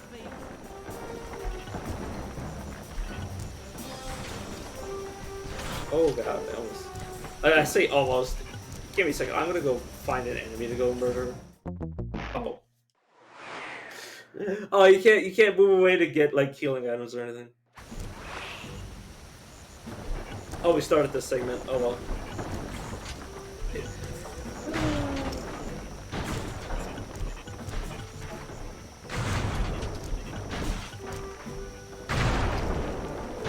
Yeah, you just dropped a few. I think 3 is enough to destroy them. So yeah, 3 or 2. Look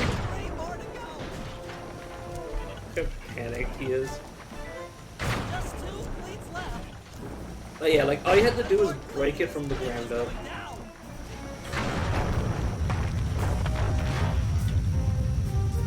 Okay, Sly, the bridge is down. I'll warm up the van and get ready with the RC chopper. Good luck. What? The bridge is destroyed? Get all the manpower you need and look into it.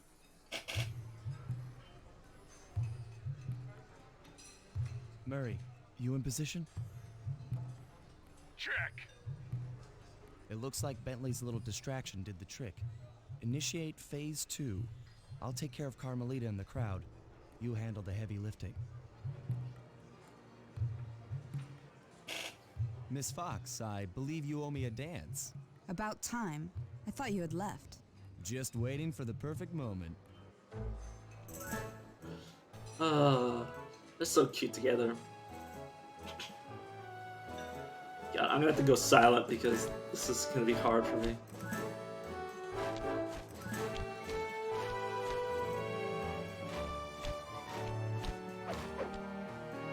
Yeah, I'm pretty sure I can't devote like any secondary like brain function to anything else. Especially when shit like that happens.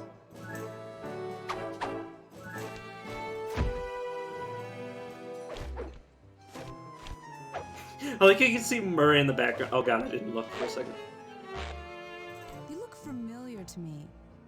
Are you in law enforcement? I often deal with police while on the job.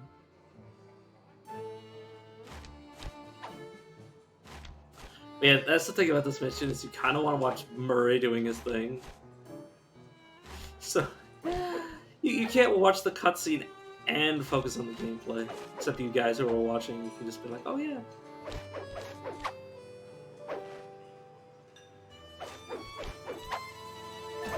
Nice. Oh, cute.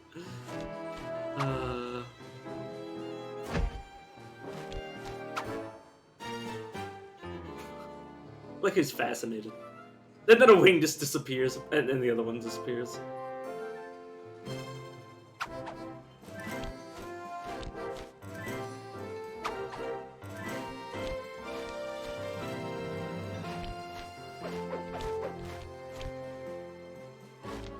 Also, how did Carmelita not recognize those wings as the clockwork wings? Or maybe they were just undercover looking for more evidence than just the wings to bust them on. Which would make sense. Like, very much so. That's usually the thing about cops, is that they don't want to arrest somebody for something small, they want to arrest them for everything. All at once. They just don't know when to quit.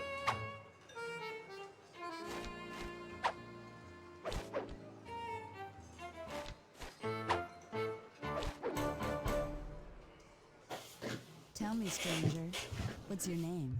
Why ruin the moment? Huh? I don't understand. The wings! What happened to the clockwork wings? What? How? Who could have...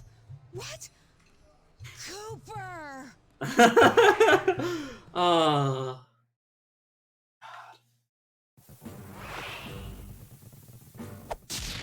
Clockwork wings.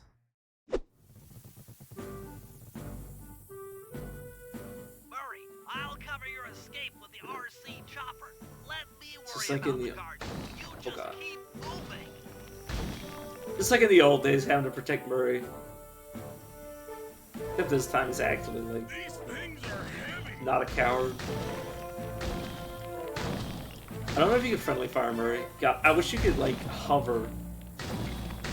Oh yeah, you could...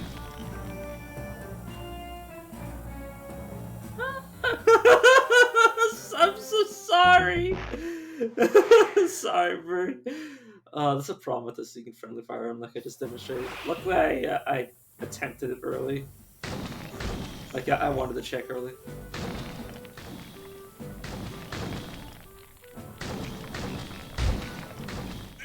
Gotta be super careful you don't hit Murray.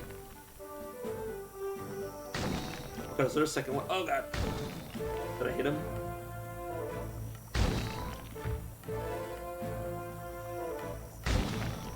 This is tense. Yeah, which is the way to hover? There isn't. Oh god, the game's like, oh god, I almost hit Murray again.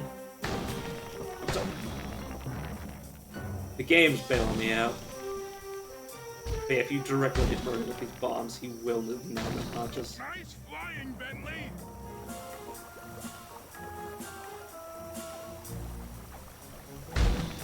Got him. Down again. Oh god. I so desperately want to hover, but I can't. This is what happens if I let go. Like, it doesn't stop, it just keeps maneuvering forward. You're almost home free. Wait a second, Murray. You went the... He turned back up. He, like, completely forgot where he was going. Punch it.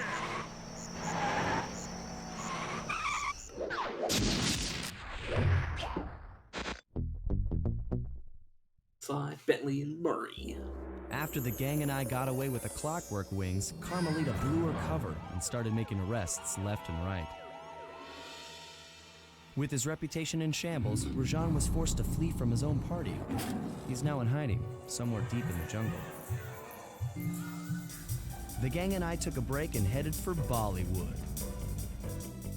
It took some doing, but we eventually snuck Murray onto the set of a full-blown Indian musical.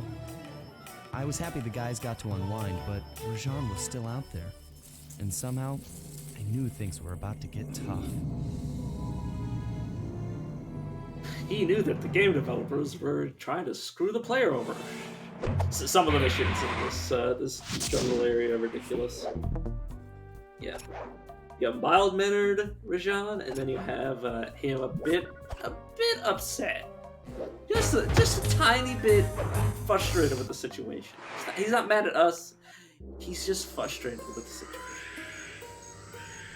It took some detective work, but the gang and I managed to track down where Rajan had gone into hiding. Somehow, he'd managed to transform a long-forgotten temple into the thriving center of his spice operation, and it's there where we'll find him. The jungle, too thick to drive through, forced us to walk the long distance to our target. We ran into a few problems along the way, but pushed on. Imagine. For the temple was more than just Rajan's hideout. It was also home to the Clockwork Heart. A pump so strong and tireless, it could increase spice production tenfold. Good for Rajan, but awful for the rest of the world.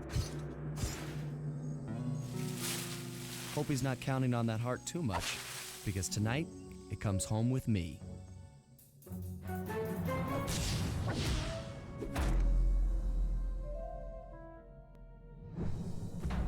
The predator awakes.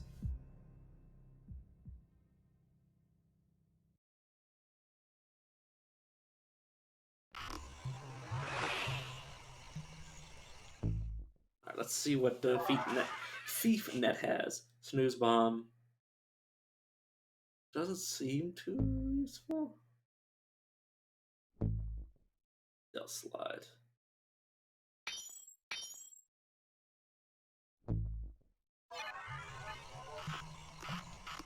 Would you say it's slyly? I am a horrible person. I am morally bankrupt due to my puns. Yeah, same sort of enemies, same general aesthetic, but I think we're gonna find spiders rather than. Well, we're just gonna still find snakes. And now the hippos. Man, I never really paid much attention, but now you have elephants instead of being like spice or like decorative, they're being enslaved. So you can just see how corrupt he is.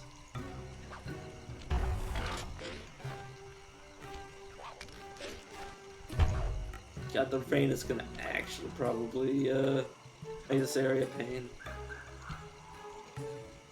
Oh god, well, I wouldn't even say I hate the mission, it's just obnoxious. At the least.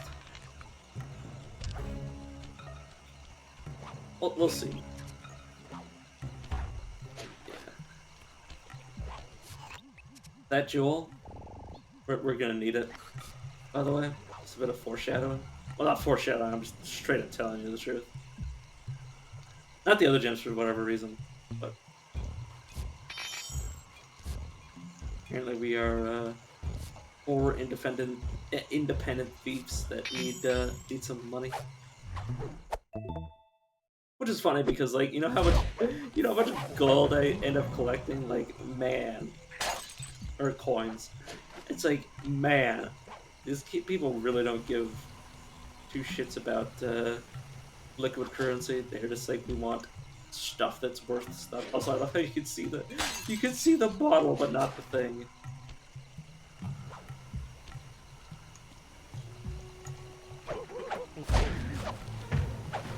Yeah, I'm not gonna complete this. I'm probably not gonna complete this entire area, but I'll give it to 4.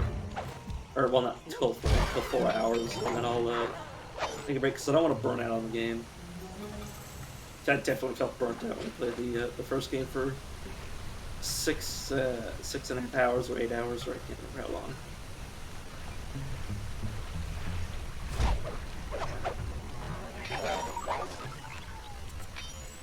Yeah, we should probably get the let out if I want to get any sort of missions done.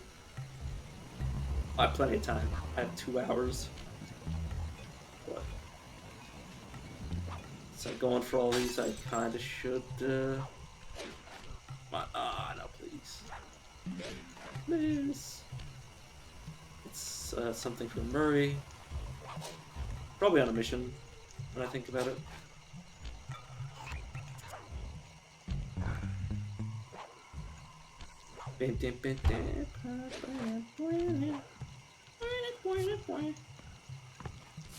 God, the barrel missions in this level are like actually enough to just straight up. I won't even say it. I won't even say what it makes me want to do. Just wanna. Sneak into the temple and take some recon photos so I can assess the situation. Just be careful. If you get hurt, the nearest hospital is 106 miles from here. According to my map of the area, there should be a hidden passage into the temple behind that waterfall. Nice work, Bentley. I'll take a hidden passage over the front door any day. I would like to take the front door. It'd be nice for a change. Okay. I mean, that wouldn't be very thief-like. I'm definitely a more loud person in real life. If I was a thief, I'd probably be like the worst thief ever. Everybody would know my name.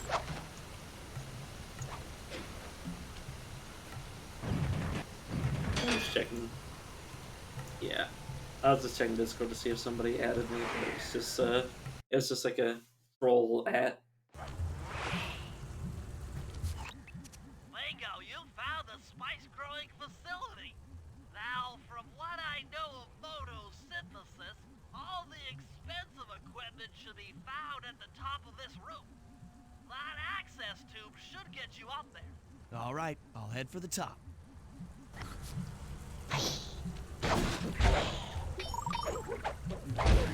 Oh, I don't. This isn't my inventory cell section right now. Oh, it's not yet. Anyways.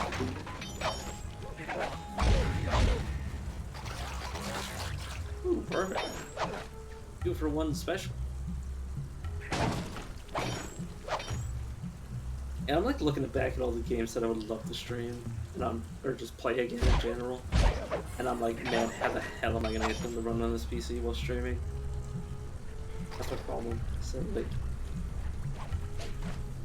all the games that I play are like tiny games, or well, really old games, or games that like require so much like processing power. Like Dwarf Fortress, very, very, I wouldn't say small, but like it's a very like independent type of niche game. It just chews through your CPU. Yeah, see barrels. Any mission that has barrels in this game, literally just pain. That is all. Nothing else, just pain. Pain and misery. Pain and misery in the lost hours of my youth. Getting sucked up. Some of the vines around here are really slippery. Jump and hit the circle button to go for a ride. Yeah, Bentley, I played the first game. I mean, to be fair, when I played the second game, it was nice to have these. When I played this for the first time, it was nice to have these hints. I'm like, I do that now. I was there. Here we go. Time for a few recon photos.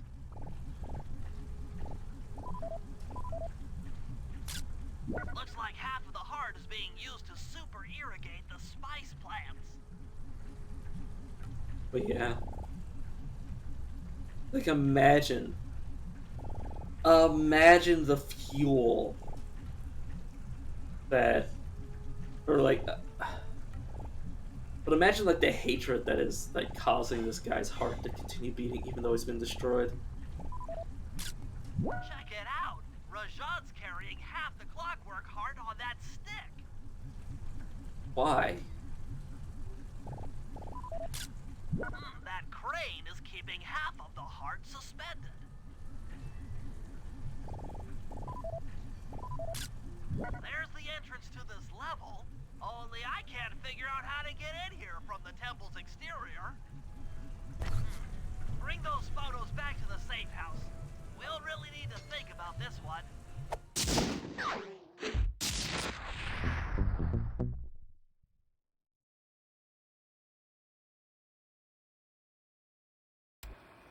The clockwork heart is under some steep security. Heck, Rajan is carrying half of it at all times. To get at the goods, I'll need to gather some more information. Sly will plant a bug in Rajan's office, while I lift the spice operation blueprints off the Spice Lord while he makes his rounds. Unfortunately, while we're collecting intelligence on him, he'll be collecting data on us with an elephant-driven satellite array. Take it out, or he'll be able to intercept all of our communications. Like a paranoid Rajan has become. That he's using elephants to protect himself like this.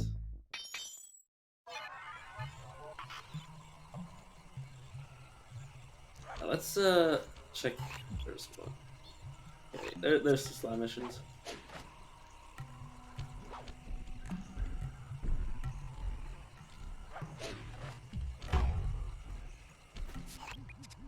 Rajan is able to monitor all of our communications out here with that elephant-driven satellite array. That's pretty grim. You got a plan for shutting it down? Don't I always? Now, the local spice plants are illegal for good reason. Eat too many, and you'll go into a fit of uncontrolled rage. Keep that stuff away from Murray. Oh, wait, I get it. I put some spice plants in the elephant's feed bag. He chows down, gets all crazy, and then presto! The satellite's in pieces. A crude interpretation of the plan, but accurate. The trick here is harvesting the spice plants. You'll have to do some serious climbing, as they only grow high up in the jungle canopy. Oh, God. Hey, this is the level that I spent most of my childhood trying to get through because it was not easy. And back in the day, like you didn't have the option of like just getting a different game. Like you were stuck with it. Like by the time you realized you didn't want to play the game anymore, and you tried to bring it back, it would literally be like you'd be a whole an hour away drive. God, Yeah, this area has some of the like, not the most tedious, but like the most like hard, difficult missions in the game. Like the barrels, just don't get me started about barrels. Go. Oh, yeah, we're on the third area of the game.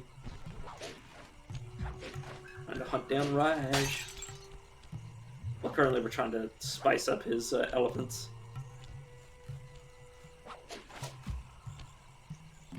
But yeah, it's kind of messed up that he's using his elephants as. Well, I mean, it was kind of messed up before that he was using his elephants as weapons, but now he's using them as like labor.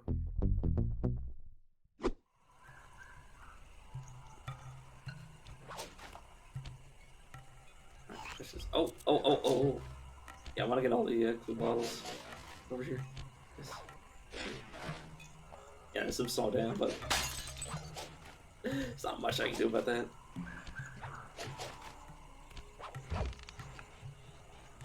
Let me just... Oh, didn't actually get on top. Okay, there's one. There's two.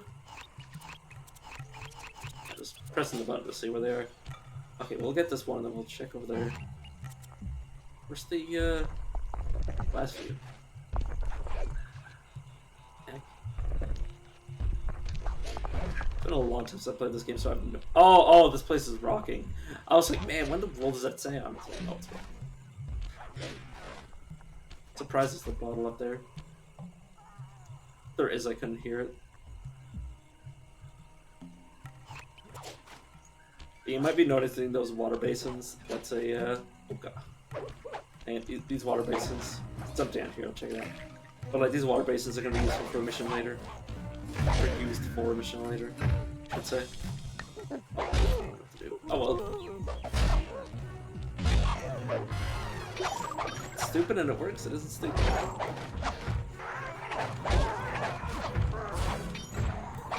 For a second, my chat went down. That was weird. What do you, Twitch? What do you mean I'm not connected to my own chat?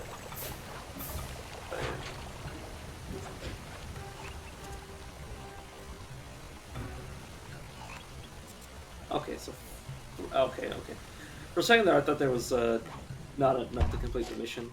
I was like, okay, they're just over there.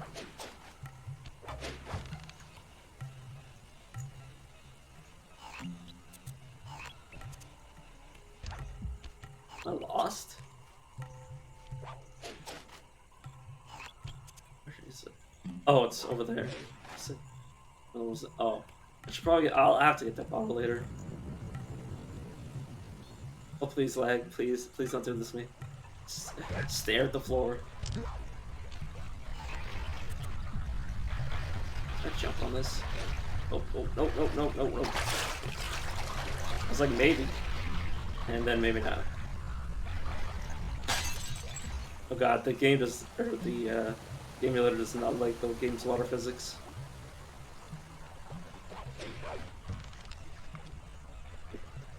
How did he not see me? They need to get these, what are these things? Monkeys? Yeah, they're looking monkeys. But they need to get these monkeys some contact lenses. Because he straight up, he was straight up like looking at me for a second there.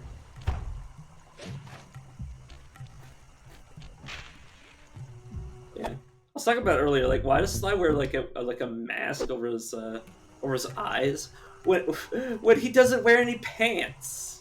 It's like, you're not hiding anything, my man. Like, at least put on some pants.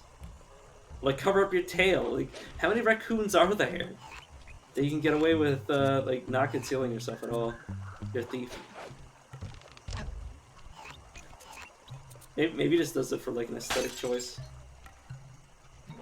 Which is what I pondered about before.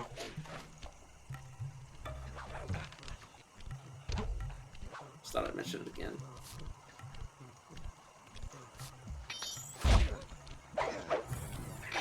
Kind of lack of thought of what to do because this mission isn't exactly doesn't exactly involve much except like looking for spices. But yeah, oh yeah, I mean, we technically are poisoning some elephants, so no. But then again, our guys never claim to be the good guys. We're just not the bad guys. It's just the thing. Yeah, probably fine to find these things. Sorry, I just scratched my nose, so I didn't have my hands fully on the keyboard. Oh, not keyboard, controller. God, I wonder how this game would control if you used tried to use the keyboard bindings. Probably not too good. God, I remember how long it used to take me to finish this mission as a kid, because I just had no clue where the game wanted me to go. Like, I know where they want me to end up, but I don't know how they want me to get to where they're directing me. I'm kind of directionally challenged in terms of, like, if you tell me, like, where to go very specifically and give me good instructions, I can do it. But if you just give me no instructions and expect me to, you know, like, get yourself to Texas, it's like, what, how? It's like, well, just go into the direction of Texas. It's like, what do you mean the direction of Texas? Like, that's the sort of instructions my family gives me. It's like, just go in that direction. It's like, yes, but then what do I do? It's like, you're giving me where I need to go in general, but like, how do I get there? It's like, just go. You'll figure it out. It's like, but... And then they wonder why I take, like they're rushing me to get this thing. And then I end up, like, taking, like, half an hour to find something. I was like, you didn't tell me where I was supposed to go. You just told me... You just told me one direction and then left me in the dark. So it might take me a while. But I don't play platformers because I have a hard time finding things. Finding out how I'm supposed to be doing things. Or stealth games. I dislike linear stealth games because, like, if I'm just supposed to, like, figure it out, like, if I'm not supposed to, like, figure it out, there's not multiple ways to do something. I mean, it's like, what's the point? Why did I even, like, go through the steps? May as well be reading a walkthrough, basically.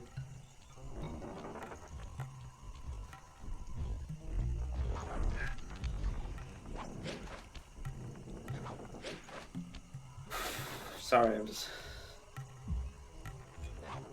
trying to save my throat, trying to figure out where I'm going.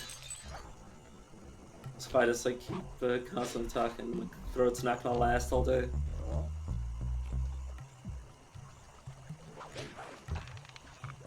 Maybe this way. I think my problem is that I don't try to look for the way, I just try to, like, brute force it by just, like, rubbing up against everything.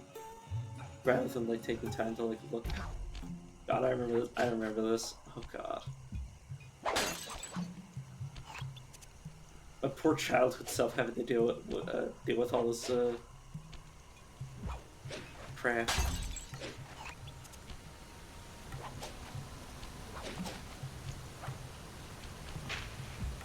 This poor elephant's gonna have just...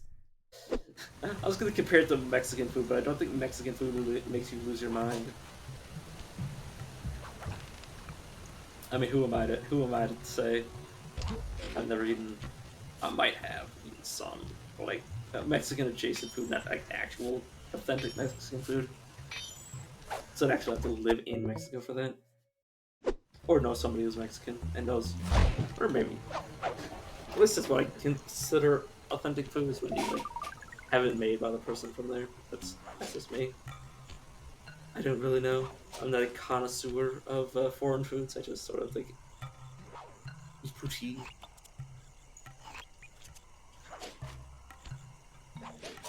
Because I'm Canadian. I like how I'm saying that as if, like, being Canadian is a personality trait. Not really. Would not describe it as such.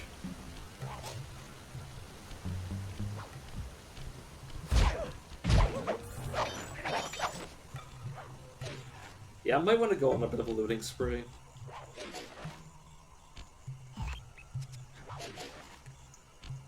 Okay, for a second there I was like, man, I feel like I've already picked up 5. I was only showing 4, but there's 2 left to pick up, so should be good. Yeah, this tower is really obnoxious because you slide down them, so you have to jump up them. And you don't have to tell me every time I pick up the plant, you know?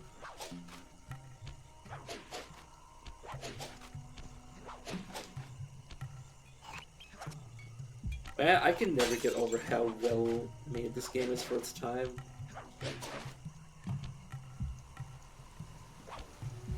Look at how much effort they put in. Now all I just gotta do is sneak up to the feed. Now take all the spice plants you've collected to the elephant's feed basket. Yeah, that poor elephant. Used to be a symbol for power and a weapon, and now it's just sad.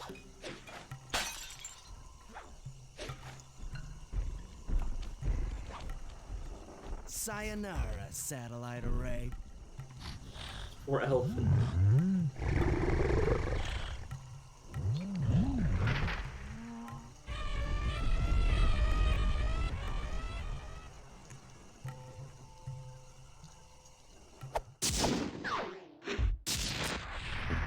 But yeah, basically they needed physical power, like physical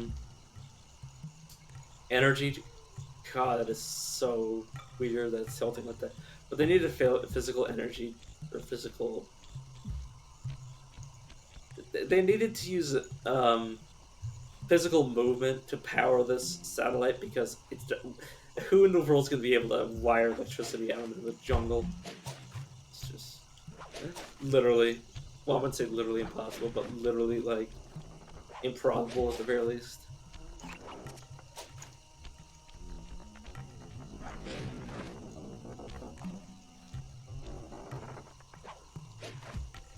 God, the game does not appreciate this, this, like, leaning tower Pisa thing they got going on.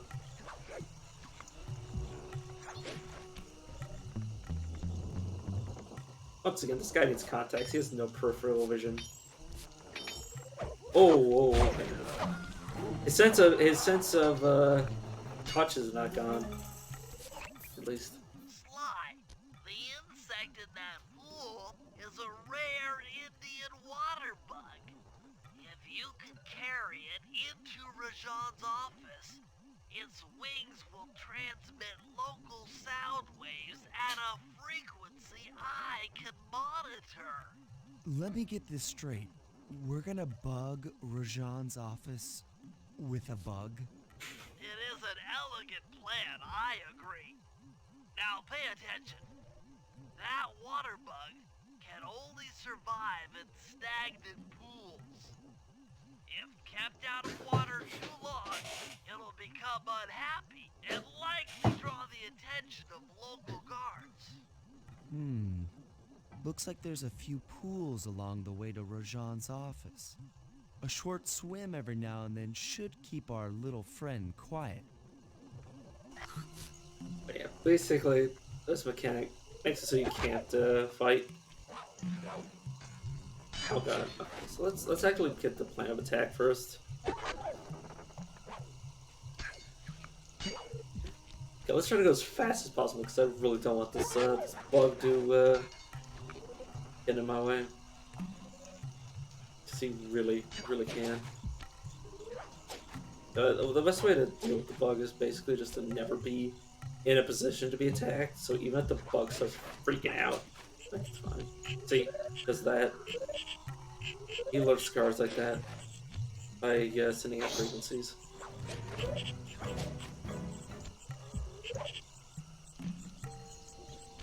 See. Then it calms down. Oh god. So basically what you want to do is you want to fight guards that he summons while he's in the pool of water. Rather than... Because otherwise you'd take so long to do half this stuff. At least that's how I personally do it. That's how I'm gonna do it. Oh god.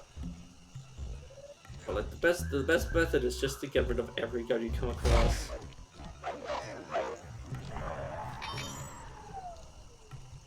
Well, like right here, we can just like, yeah. He summons some guards, eventually. Oh, nothing.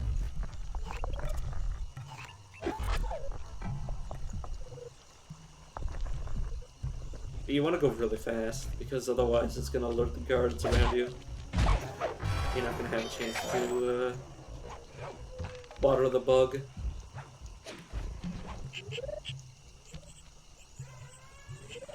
I just like, we don't have to worry about the guards, we just have to get the bug to safety. And then we start fighting. That's how I always do it.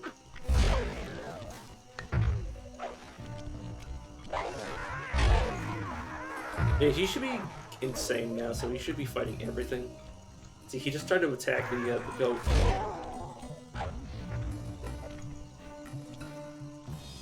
I wish he'd use a move other than that. Oh, is he exclusively go after his friendlies? Let's get out of here.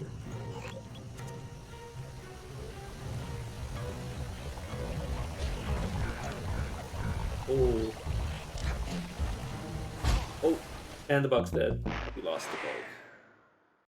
Yeah, I didn't expect him to immediately turn and burn me. Use a League of Legends reference, or not reference, but a MOBA term. Turn and burn basically means when somebody goes away from you and then immediately turns around as you get out of position and then just absolutely kills you as fast as possible. It's honestly one of the more effective strategies because if you do it enough times, like you might not be able to do it in one shot, but like if you turn and burn somebody and then re-engage the fight, you can actually end up winning fights like that because your opponent underestimates you. This is another way to get to the same position. It's probably faster, actually. This is just right there. Oh god. You gotta be very careful. I gotta find one of those things. And avoid literally every enemy, because any touch is enough to get rid of it.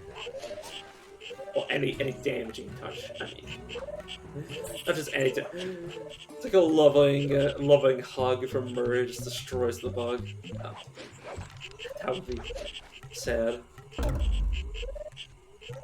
You're on the job! Slide, you can't be a thief on the job. You can only be a thief off the job. Sorry. It's actually being annoying for no particular reason. Oh god, now game, what in the world are you doing there?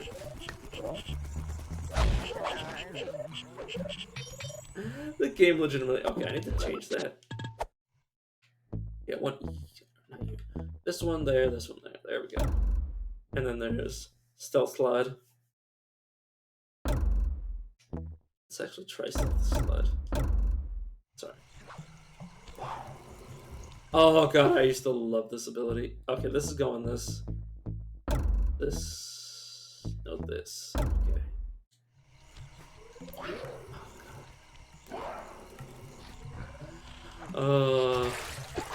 If it's how I remember, I used to be able to like gain momentum while doing it.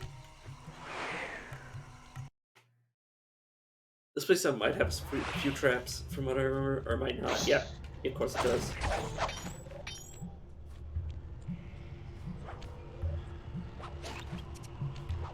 And then just put it in here. Excellent. There we go. I've already tuned into the bug's wing vibrations. I'm a genius.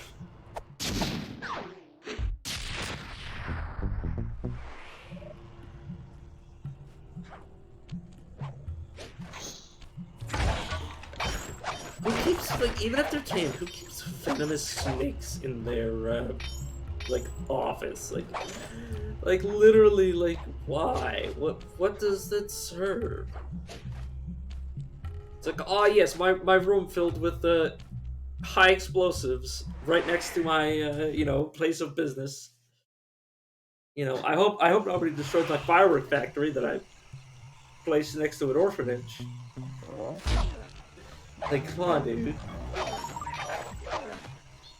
have some like the decency to not like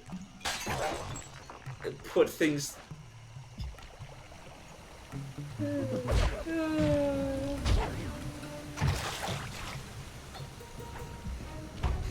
Have some decency not to put things that don't belong next to each other. It's like put snakes in your office where you're just gonna be like lounging around, like doing paperwork. Because if you get bit, it's gonna be your own stupid fault.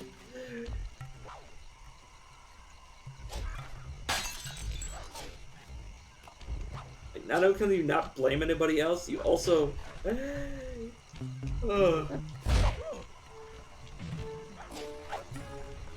You're also like the main culprit.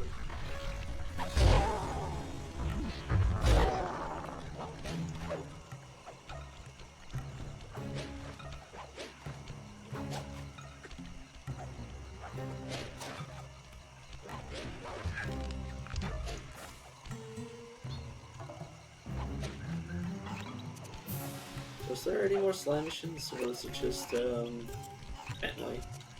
Yeah, it's just Bentley.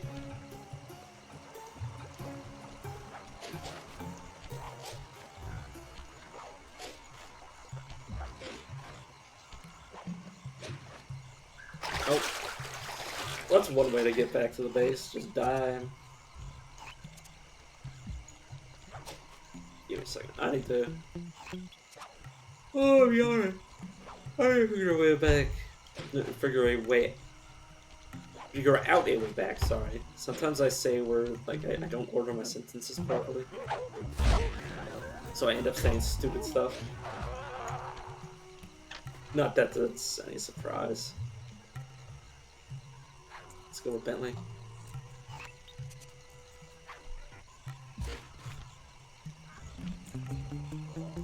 The mission that Ruby is used for is so bad. Like you have to break it, or not. You have to basically use Murray to carefully get it out. Which, you know, it's Murray. Right. I do what I'm thinking of. Please game. Let this work, please. Oh.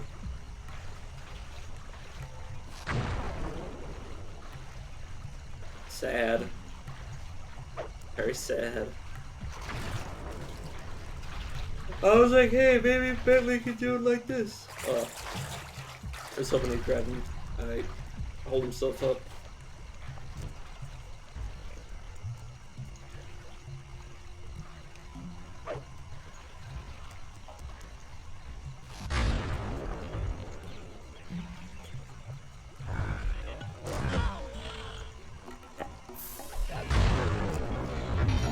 Oh, God, the leg. Oh God, save me from myself.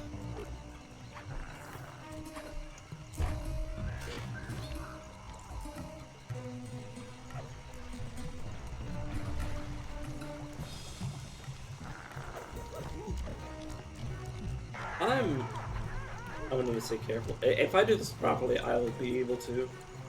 There's 2 acts in one day.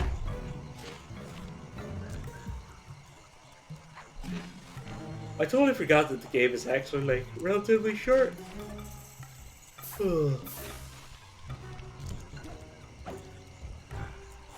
Relatively to how long I spent playing it as a kid.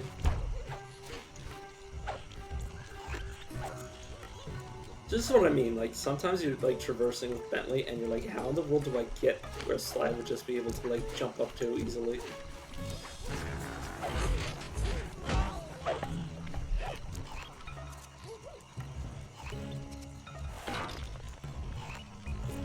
It's probably, like, obvious, but... Oh, I'm a smart man. I am not a clever man.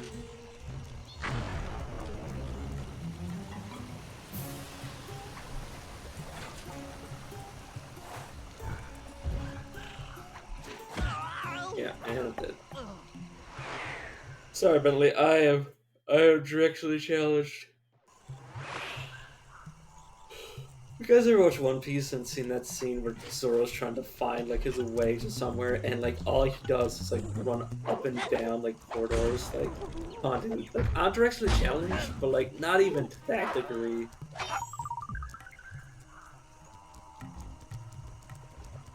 Okay, so there's that.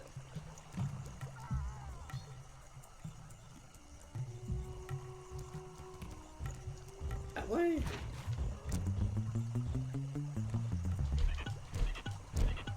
Oh, dang it. I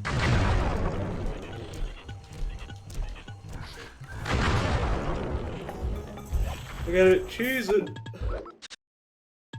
Oh, sorry. Oh, it's after you whack them. But yeah, look at that. Look how cute he is now.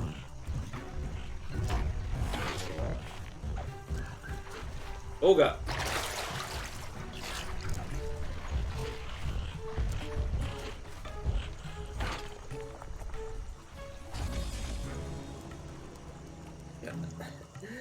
I know I talk about like stuff like this all the time, but like imagine the back issues being by people would involve as the turtle, considering you have the weighty shell.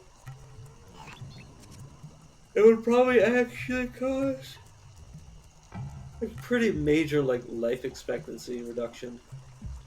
Like people in D&D like, why do turtles? Despite turtles living so long, why do turtles, a humanoid turtle race, why do they live so short?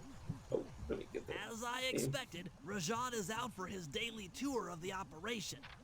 My sources claim he always carries 3 blueprints on him, which, when read together, tell you everything about his spice operation. Too bad he doesn't have that section of the clockwork heart we saw during the recon. You could just pump him full of sleep darts and we could all go home. Unfortunately, my sleep darts aren't powerful enough to affect Rajan. What? How are you gonna get at those blueprints? Rajan has an insatiable appetite for Indian watermelons, which, if eaten whole, will force even him to nod off for a while. Once he's asleep, I'll creep in and lift the blueprints. Well, that's fine and all, but how do you plan on luring him over to the watermelons? I've equipped my sleep darts with a sonic disruptor. The strange sounds they make should be enough to lead the ever-curious Rajan from place to place.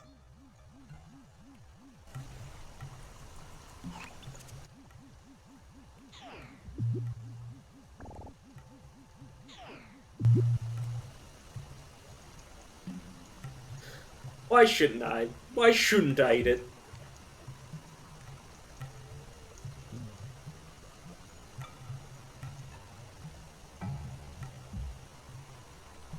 Ugh.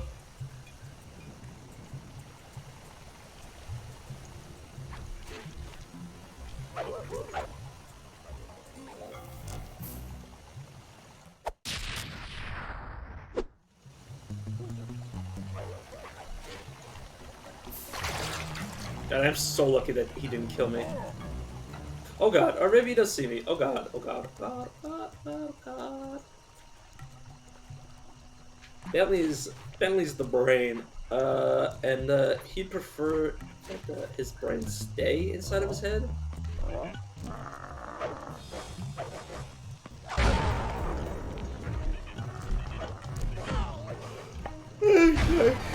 You prefer it like that. Anyway. Alright.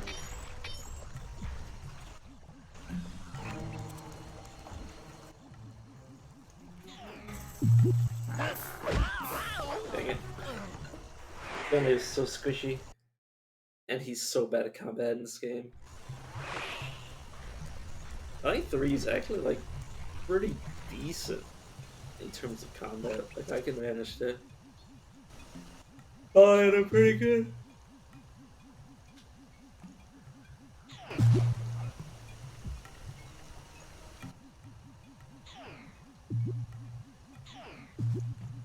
It has to be decently close to where he's standing. Otherwise he won't go.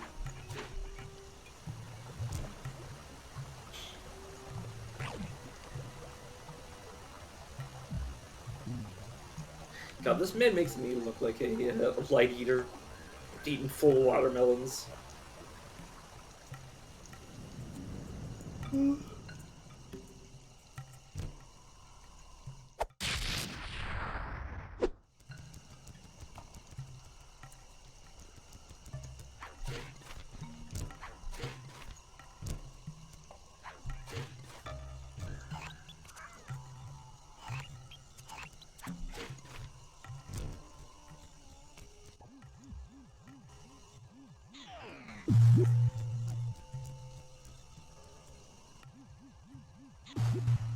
Oh God.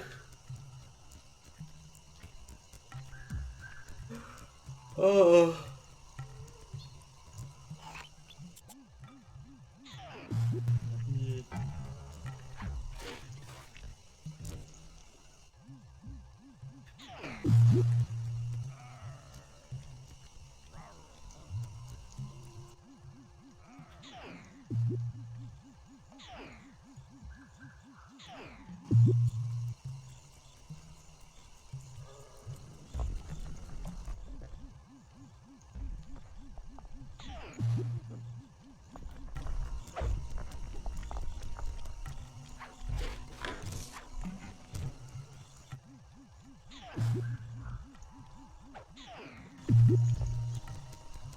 Oh God.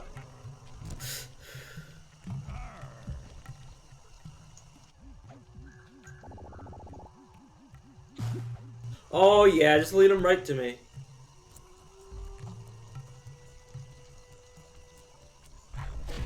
Oh man, the lag is actually making it a little difficult.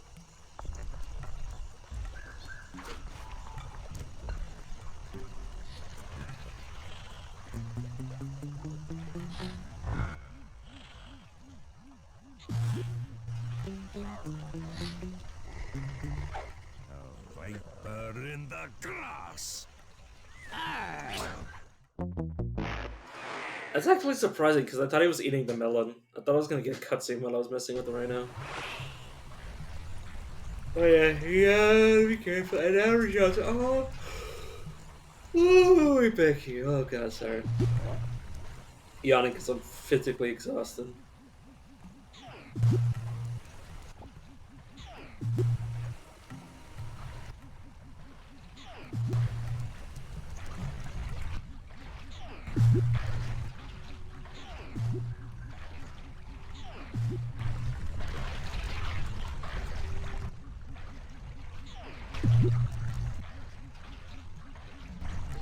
Eating them by the balls.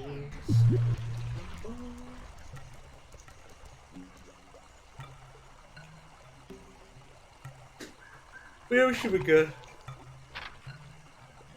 This mission isn't as egregious as the other ones.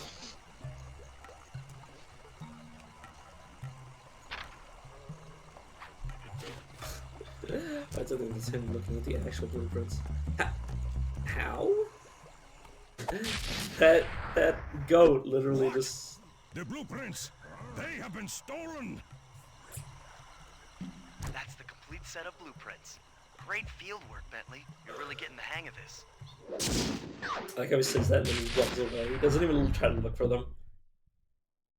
I like how he accuses somebody of stealing them, despite the fact that, like, he doesn't know it was stolen. He I never got saw some bad anybody. news.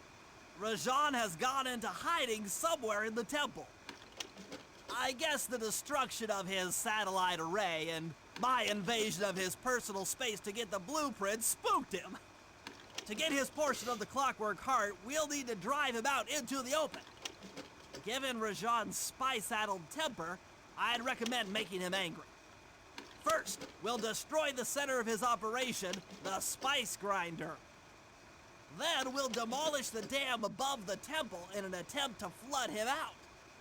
If that doesn't work, I've made arrangements to exchange one of the temple's facade rubies for some high explosives, which, if necessary, we can use to flood the whole temple grotto. If my psychological profile is accurate, Rajan should pick up the other half of the Clockwork Heart before making his escape, effectively bringing it to us. poor Rajad is getting. Bailey just admitted that he's trying to like psychologically profile the guy. But there should be a Mary mission. Oh, there's a slime mission. Okay, let's do all the. Let's say all the slime missions. We'll see how much we can get done. I want to get past the barrel mission because that's what's actually gonna haunt me.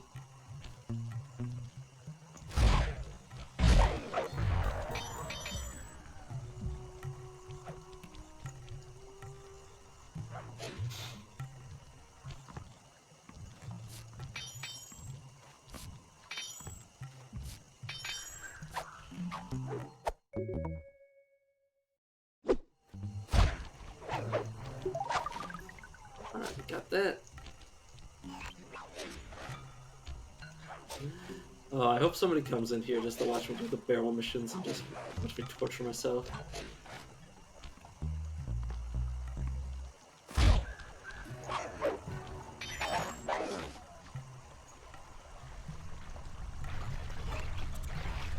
Oh, this is the spice mission. Oh, I know it for a fact. I know it to be true. I know I don't want it to be here, but and I can't just. If I was playing this by myself, I might be like, is there a way to skip it? Nor am I gonna look up a guide of how to do it properly. So that would,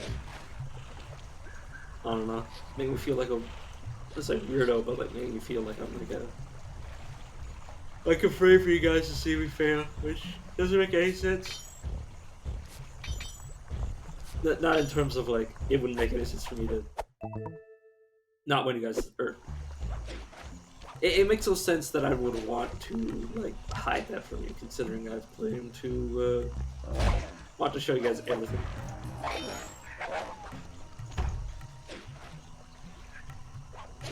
I mean, the game is telling me that it's like drop down here. Oh, okay, game. Please let me see. Where's the way? There it is. How does I? Gotta be way over somewhere. Even getting to the mission is a pain. According to Rajad's blueprints, you're near the spice grinding facility. However, the passage is blocked by those laser fences. Looks like they're using TNT to create these catacombs. Maybe I can borrow some to destroy the fences.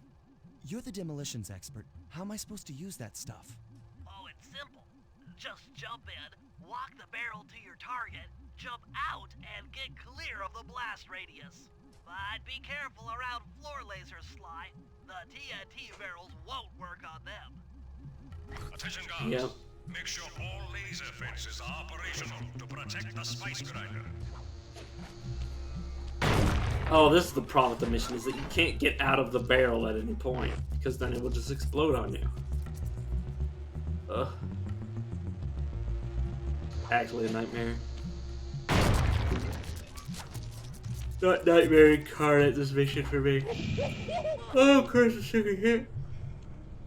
Sorry. This game isn't getting my blood flowing. Not yet. The next game might get my blood flowing. I'm within visual range of the spice grinder. What's next? Rajad won't come out of hiding while spice is still being manufactured. If we destroy the grinder, he'll be out of business and have no reason to stick around the temple. Great. We do the world a favor and Rajan's forced out into the open. Start by getting a hold of that TNT down there. It's worth mentioning that guards won't be able to detect you if you stay still while in the TNT barrel. Nice. An explosive disguise. Place the explosive near that grinding wheel, and it'll be blown to bits. Alright, let's just try it. The old-fashioned. God, wouldn't it be funny if I beat this on like my first try?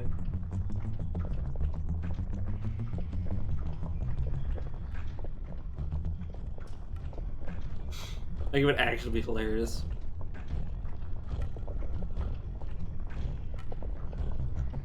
I like how it's like, who put this TNT barrel there? Well, I guess I'll just walk around.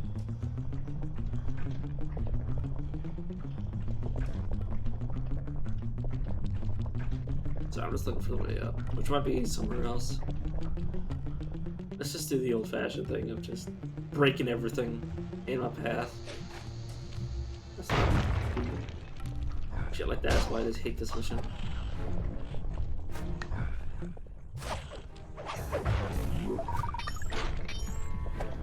Oh, still saw me. Now he's dead. Sayonara. Let's just get rid of the guards.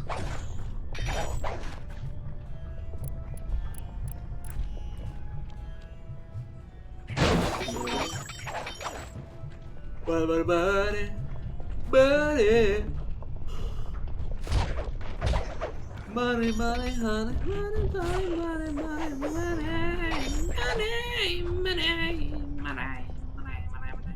Sorry. Me just acting a fool.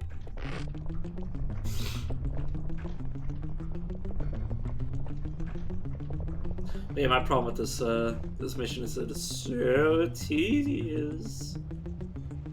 It's like, look how long it takes me to, like, I need to walk all the way up there to this spice grinder, and if I get hit, the barrel just explodes and I die.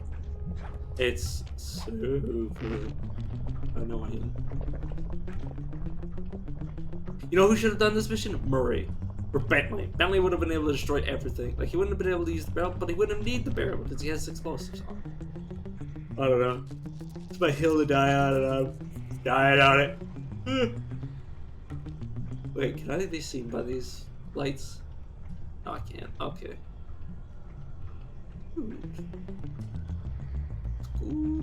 Good.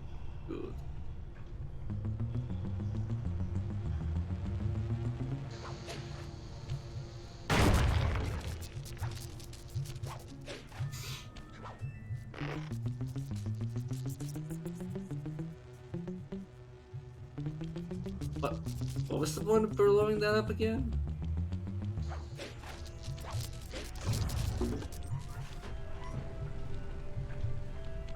I don't think there was a point. I think it was just to make it easier to backtrack through this area. Which, once you're out of this area, it's not gonna matter. Super gotta blow it up like this. Oh my god. Ugh. The game still isn't as bad as I remember it being. Or this part of the game isn't as bad as I remember it. That's also because I'm far more patient and skilled than I was as a child. That's the trade-off, is that I kind of lost the skill and reaction time of a child, but now I have the patience and intelligence of an adult. You have to go with the bad. That's why I always have problems with people who are like, "Oh, you gotta be like a teenager to be like a professional gamer," like in terms of like the esports scene, or yeah, professional esports player. It's Make like, sure to get the TNT barrel into that basin filled with spice dust. What's going on down there? It looks like spice production has fallen behind. Wait, it's completely stopped. but yeah, that's the thing. So, like, yeah, you don't have the reaction time. You don't get the action per minute of a child, of a young whippersnapper, but you have the intelligence of an adult. And like, yeah, when a game only involves, it's the promise of the game. Like, if the game only involves like strictly pressing buttons and like repeating the same motions over and over again, you know, it's fine. But like, if it's like a game that involves real strategy, like a real strategy game, where you actually have to be more than just following a guide or like a play-by-play playbook. Which is my problem with esports is that, like, more than anything, 90% of the esports are games that like require just actions per minute. You just need to do the same thing over and over again until you until you've mastered it, rather than being a game where you legitimately have to like provide skill. Be good at it. Like a game that both requires skill and copying strategy, or like doing a play-by-play, is StarCraft. Like StarCraft, like the skill cap is massive, and it requires strategy. But most of that strategy comes into play by just knowing what to build, or by knowing like how to do it and like how to react to what your opponent's doing, rather than like having pre-planned counters, rather than having like actually to react and consciously make your own decisions, which would be where like an adult esports player would, or like the older esports players would be able to do better on, rather than just like copying shit. Which I always have a problem with people who whose claim to fame is just like that they did it somebody else's way. Or they took somebody else's formula and ran with it. Which I've always had a problem with. Because you should be able to strategize on your 2 feet. Otherwise you're just a vessel for somebody else's plan. I don't know. That's just me. And although I've always been like that, I always will be like that.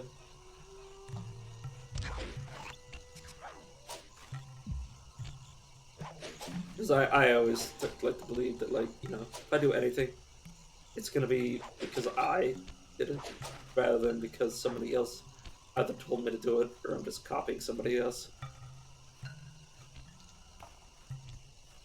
Get over there by going. Not that I'm saying that I just like backseating. That's not what I'm saying at all.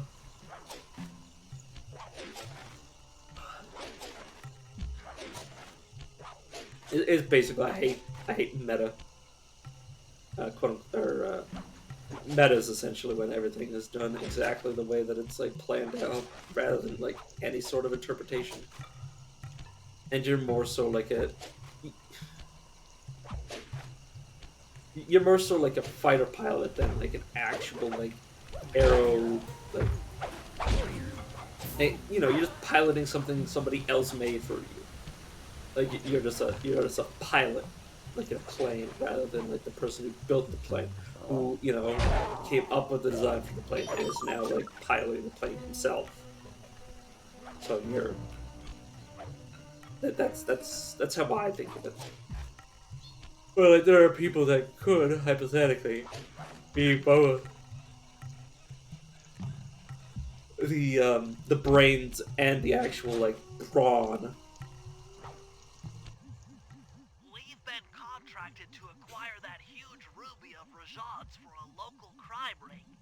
In exchange for the goods, they'll set us up with a Cherry Bomb 500 for the heist. A Cherry Bomb 500? That's a lot of kick. Trust me, we'll need it. To get that ruby free from its moorings, you might have to whack it a few times with your cane. I'm on it. No, the first thing I thought I broke the whole. The funny thing is that this ruby is fragile, yet we're smacking with our cane. Like, there's a very easy way to kill this mission, just by like accidentally knocking this thing.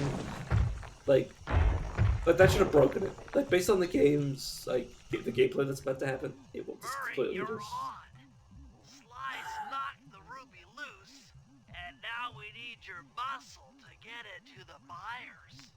Muscle on the way. Alright, so I passed this way as a Bentley, so I should be able to do it pretty easily as Murray. Yeah, as we've seen before, Murray's just like an absolute powerhouse that can do anything by himself. He doesn't need the brain to. He doesn't need the brain of Bentley or the agility of Sly. He just does the work. He just he just destroys. He's earned his moniker of the Murray, because there will never be a Murray like Murray. Only Murray is Murray. Just repetitive, like, jargon of saying the word Murray.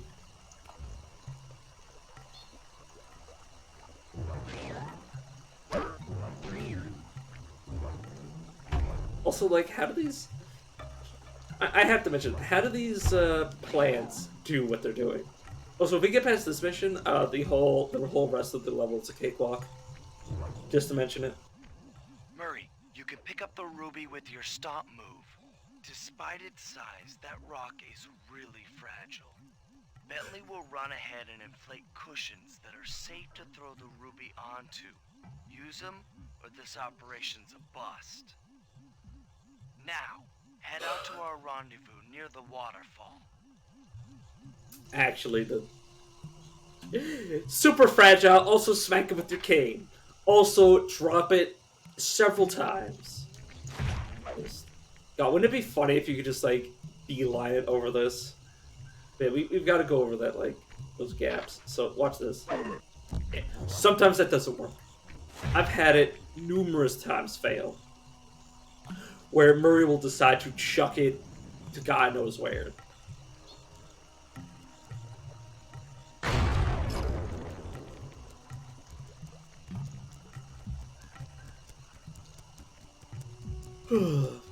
It's fragile, but also, drop it. Oh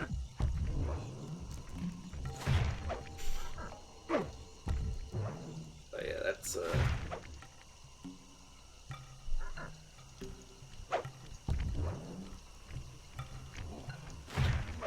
yeah, that's kind of, you know, that's where Sucker Punch falls flat on their faces, that they sometimes don't.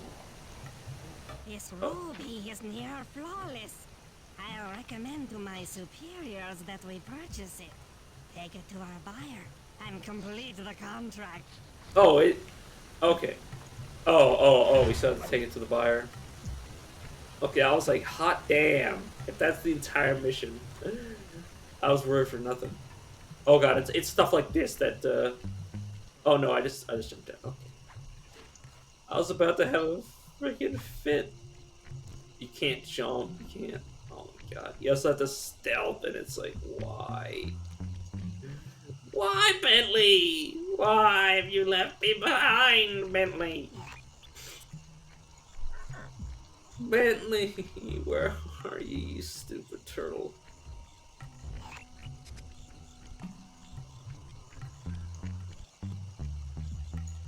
See, it's stuff like this where I might fail. Oh god, I actually clenched all of my orifices at once. All of my orifices. I played Diablo 2, which is as a kid, so I picked up the word orifice and then just proceeded to never stop saying it.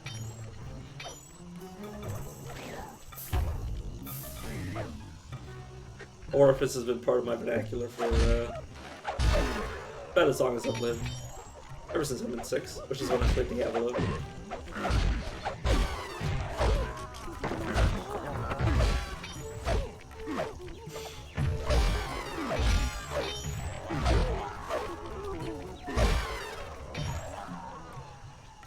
Okay, kid. I like how the ruby's like perfectly on its point. I actually was about to have a fit.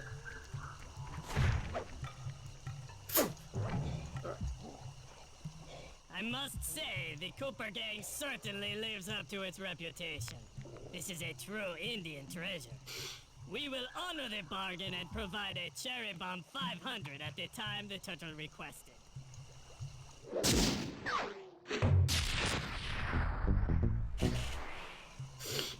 Oh my god, that's... We basically just beat the game. Those two those two missions combined are basically like what have eaten away like hundreds of hours of my childhood. And yeah, you might be like, well, that mission seemed pretty easy. It's like, yeah, as an adult, when you have patience.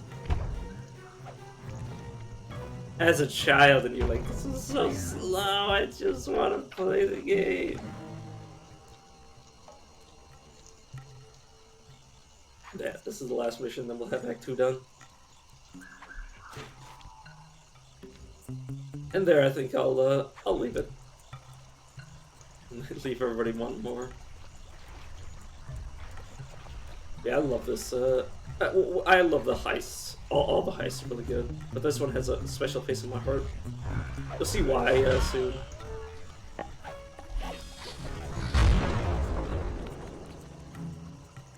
But, you know, we're not at the heist yet, so don't get your hopes up.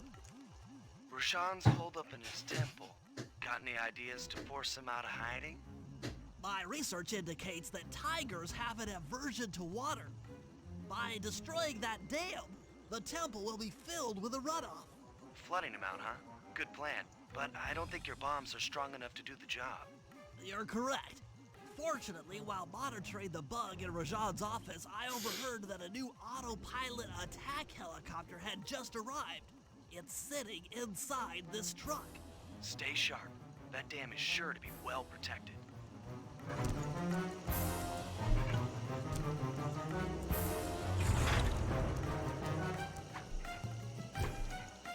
All forces, defend the temple now. A barrel of spice to the gunship that brings down the aggressor.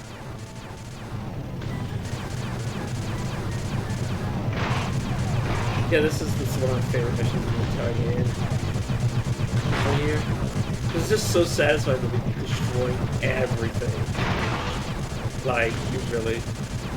Because before you'd be like, man, I wish we had one of these things. Like when we're destroying the country, like, why didn't we just do it? And now you're just like, oh, this is amazing. Who needs a van when you have a gun? The funny thing is that they used to have a gun in the van, and then they were like, they got Murray broke it, and now they're just like, okay, do another one. Let's get another van. Or not another van, another, but like they never thought to get another gun after that. Yeah, look at this. I'm just mashing the button.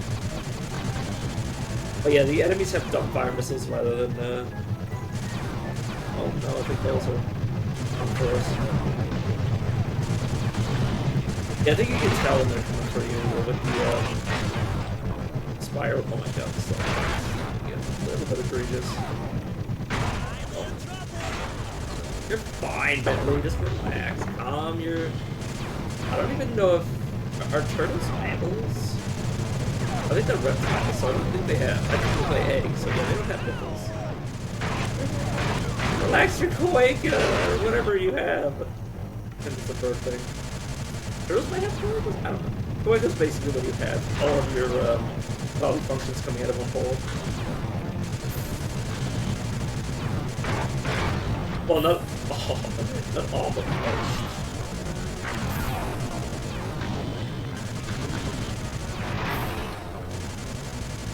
So that's a little bit bad, but I can manage. So, just me. Well, let's get rid of this one because they're getting close. They usually fire. If you leave them alive for too long, they start shooting the. This is actually aim for you. Yeah, you can tell by the darker trail. If they're headed for you. Nice shooting, Bentley. Rajan knows how to swim. Probably does, but the aversion to water is... A piece of the dam struck the chopper. It's going down. How are you that close?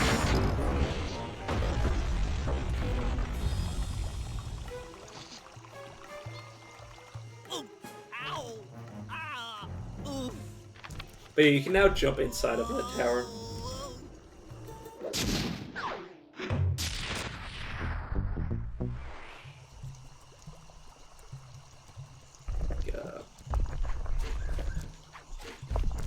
See?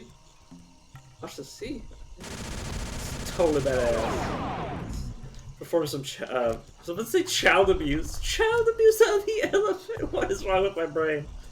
But some animal abuse on an elephant. That poor elephant didn't deserve that. Yeah, I kind of love the two segment missions, or 2 segment acts, or two. When you play with both the same villain, like they kind of have some character development at the same time.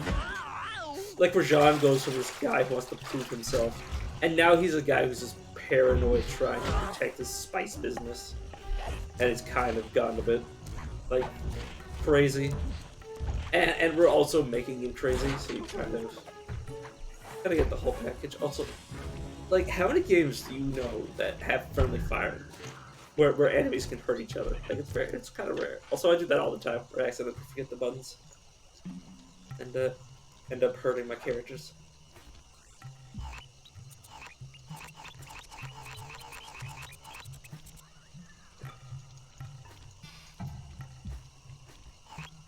Yeah, I'll get all the collectibles next stream. Let's just finish this act and then save the game. Finish 4-man off. Honestly, I can't even say I don't feel bad for Rajan, because, like, aside from the crime, he's just trying to be he's just trying to make himself somebody. I can respect that, but, like, also you could have done it in any other way that didn't result in your, you getting targeted. We meet again. Constable Neela, thanks for not ratting me out back at the ball. Oh, I should be thanking you. The look on Carmelita's face was priceless. She took it hard, huh? No one likes to have their affections played with. I know I certainly don't. Look, Neela, as soon as this India job is over, why don't you and I go out on the town? We'll dance through Bollywood and eat curry all night long. I'll keep it in mind. But first, the task at hand. I've learned of a secret entrance leading to half of the Clockwork Heart. Legally, I can't enter the premises without a warrant. But now a thief like you... A thief like it's gonna be me another chase can go wherever he pleases. I read you. Don't fall behind while I lead you to the entrance. This place is thick with guards, and standing still can be lethal. I hear that, sister. As she proceeds to just murder the guard, she's like, standing still could be lethal. Wha-bam! Like, it's like, for who? Who is the one who should be worried? I think the guard should be more worried about Neela than Neela should be worried about the guards. Like, actually just destroyed that man's whole career. They'll be able to walk again. Oh, shit.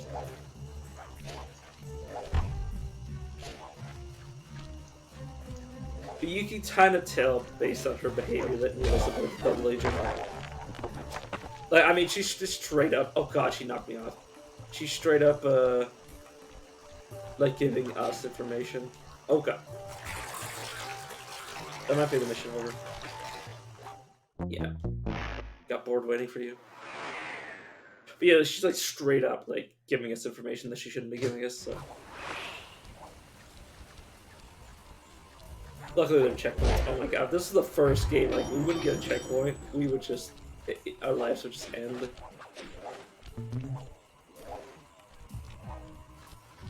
Yeah, be careful, you don't want to go ahead of Neela, because she will, like I just did, or just like I just demonstrated, she will knock you off. She doesn't like to be in second place. Neela? I'm right here. Like literally standing where she's gonna end up. That's why I don't like this mission. You gotta chase her a little bit too close.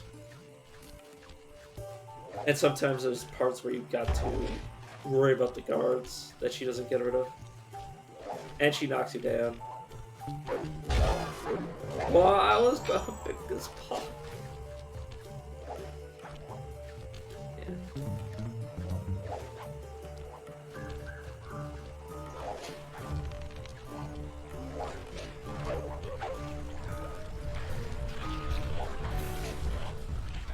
Yeah, you gotta stick behind her and not ahead of her, because she will just absolutely screw you. And my impatient self was like, this is a race. As a kid, I was like, this is a race. And it's a race I'm gonna win, but no. You gotta stick behind her so she doesn't screw you over. Look at that nice tail. It's not... Sorry, I almost sneezed. It's not anything weird, she literally has a tail.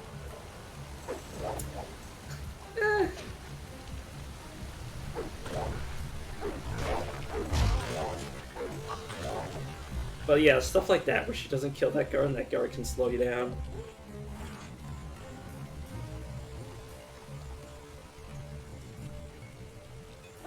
Wow, slow down in this little area. Oh, the lily pad part. Oh my god. I've had her knock me off the lily pad as I managed to get in front of her once. Now I was just like inconsolably upset. I was like, Neela, seriously, you just pushed a brother off into the water. Are you kidding me? Please. Think of the children. This is it. And remember, if push comes to shove, I never showed you this door. And we're on for that date in Bollywood. God, she's just straight up magical. Just threw a gadget to the ground and just like dived. Like she basically just opened a black hole underneath her. There it Or is, just like Neela said. In order to lower the clockwork heart, you'll need access to that control box, but it's locked down tight. Oh, I'm sure these guards won't mind if I borrow their keys. Don't worry, son. That's the damn plan.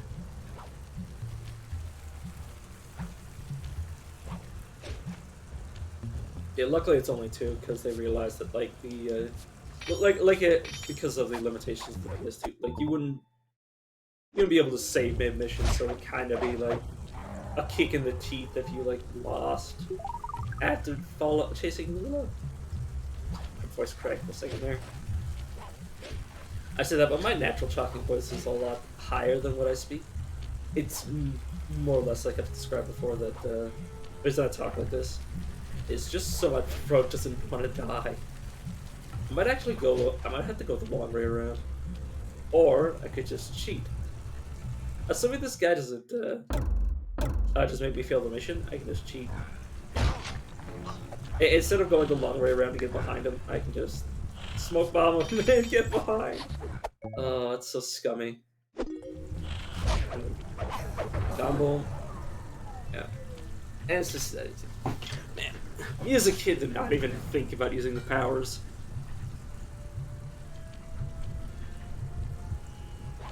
Man, we got 1/2 of the heart. God, it looks big enough. I mean, half the clockwork heart. The spice won't be growing around here anytime soon.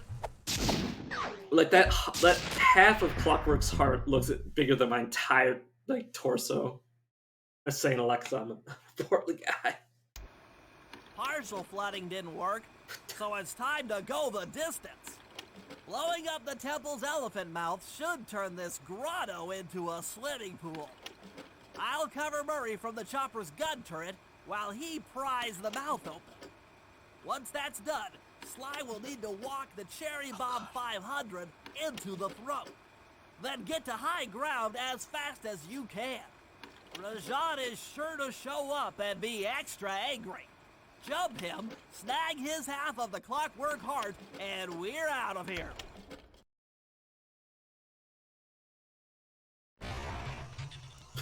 A bunch of stuff just broke in the background. Okay, so I think we had to play as Bentley to start, but I just want to confirm. Oh no, it's Murray. That's why I wanted to confirm. So no matter what, we would have had to switch characters.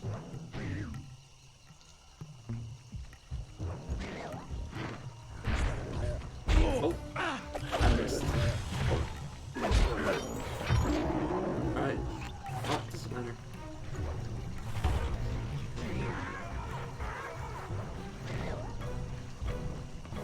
So I'm just staying on my floor for a second. Just take a little breather. Once I'm done with this chapter, I'm taking a nice little break. Get a bunch of food to eat. Let's head out for the turret, Murray. All right, I'll set up shop here and provide covering fire while you try to pry open the elephant's mouth for Sly. Check. I don't know who I get to play as. Okay. So I might play as both these characters. Like I might play as two different versions of this. Not two different versions. But I might end up once I get to the lever. I might end up having to be Bentley, but I could be wrong. Clear out those guards before you take a crack at opening them out. Yeah, I must need to, oh my god. Take this, big guard. Oh, that Nice. Now, put those muscles to the test and pry that thing open. Alert! Temple facade under assault. Put down this attack. Gadzooks! Rajan is raining down a bunch of Hunter-Seeker bombs on Murray. How? Why? To get that mouth open unless I destroy all of them.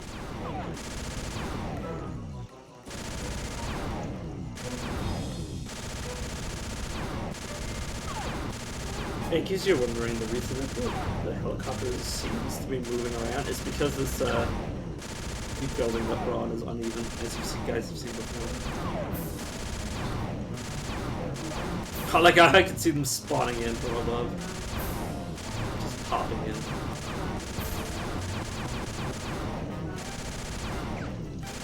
Yeah, like part of me is like, man, this like's really bad, but like on the PS2. You would have times like, imagine these long-ass missions, and then your game crash. And then you're being like, well, I gotta try again. And then you die, and then you die, and then you die, and you get to the, close to the end, and it crashes. That's what it was like to play this on the PS2. Not because the game was like fully balanced, because, I mean, it might have been. But it's also just because the PS2, like disc readers. Like, oh my god, modern gaming is just so much more cleaner. All clear from my position. How are you coming on that lever, Murray? I'm working on it. Hit buttons fast and keep your strength up.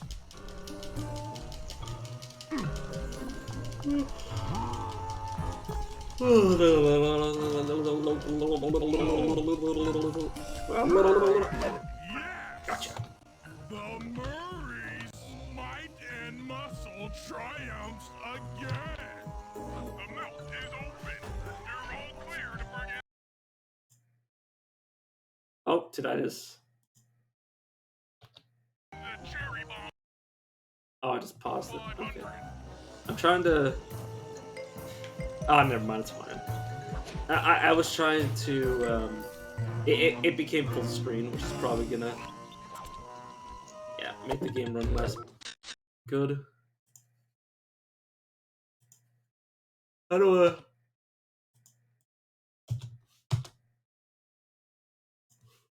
okay, how do I unpause?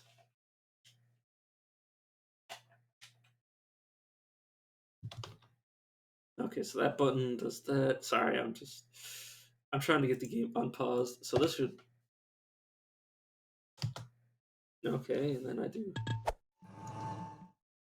I do this. Buttons.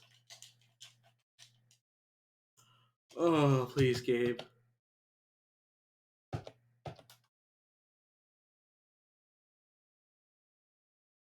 Okay, and then I press exit. Dang you. That's paused. Sorry, I'm just... I'm trying to, like, mash buttons until... Okay, there we go. So, like, I just pressed every single button till it worked. Like sometimes one button would work and then. Oh, there we go. Oh my god. So this you gotta realize that like, oh, it's the barrel mission again. This is the up and up.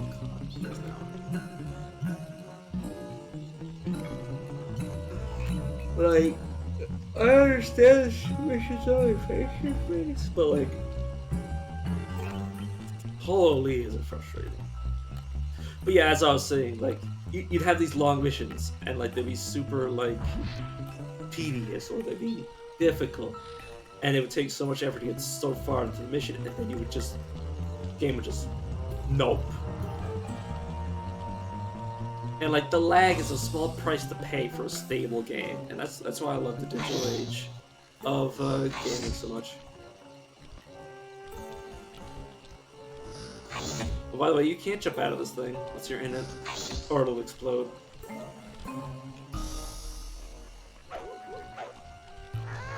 Like, see?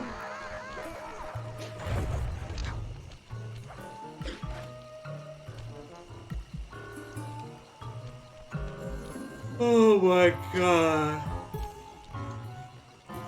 Absolutely inconsolable. That's me right now.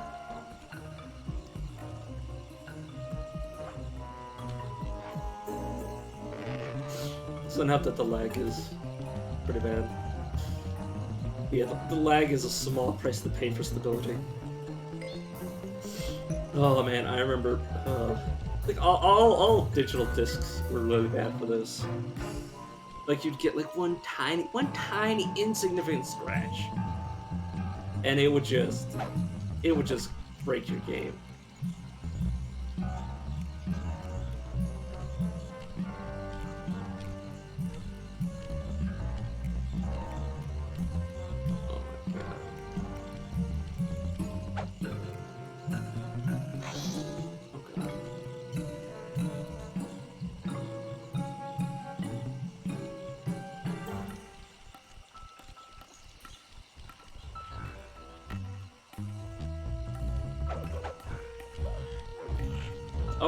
Oh god, it's gonna.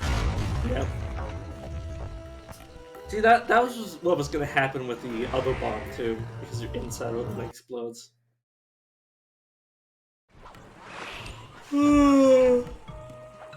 Yes.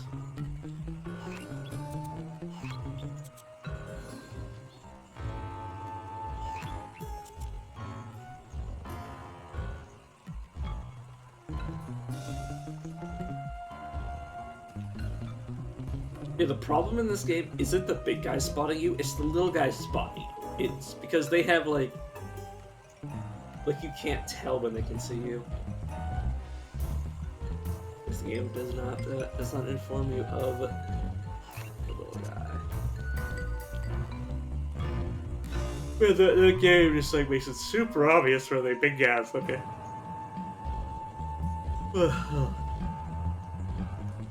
Like you could straddle and like run up alongside him, as long as you don't actually like start spooning him.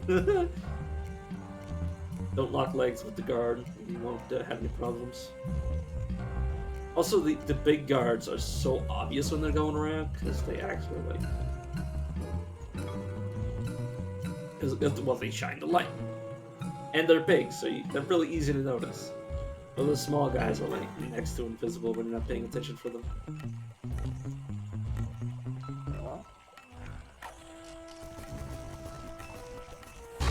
Yeah. That's the problem. Super slow, super tedious. And I'm gonna have to figure out a path. Okay, let's figure out a path that I can walk. And maybe destroy all the guards.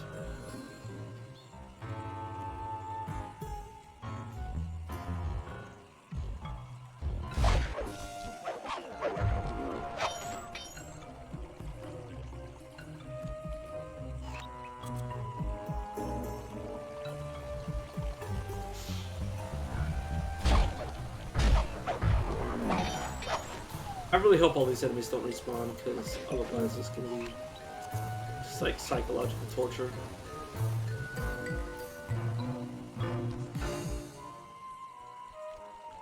Yeah, oh yeah, by the way, that's what we had to hit.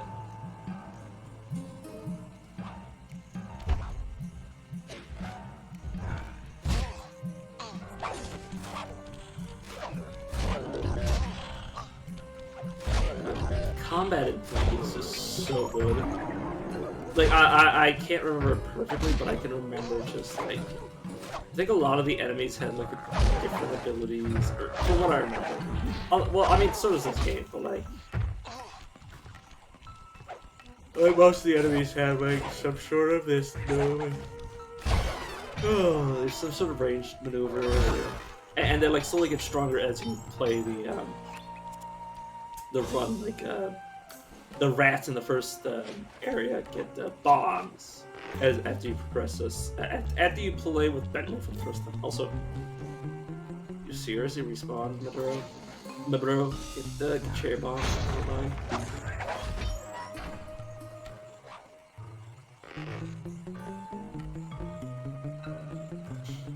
My bro. Imagine calling somebody bro just before you blow them to smithereens. That's like the indignity. No, don't claim to have familiar bonds with me before you murder me, Cobra. Sorry.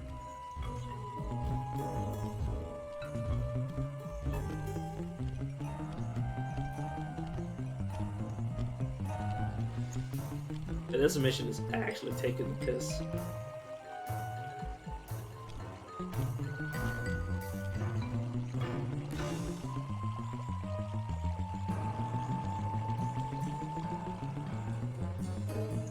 Yeah, the game would definitely run. It would run faster on my PS2, but it would, like I said, oh my god, like with the amount of scratches that are on my PS2 games by now, and like the rot and just like, I don't think those things are meant to survive for years and years. It would not be as good. And you're like, what? Fucking man, if I was the type of person to rage at a game, that would be the moment where that would be the punching the monitor moment.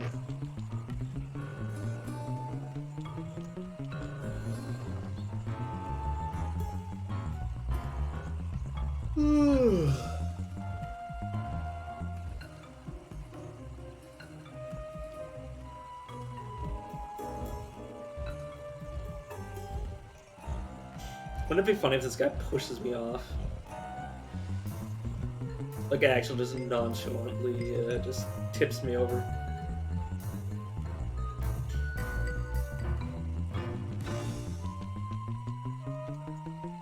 Alright, so I can get... And this is the problem, is that, like, when you get the perfect run, it's still super slow.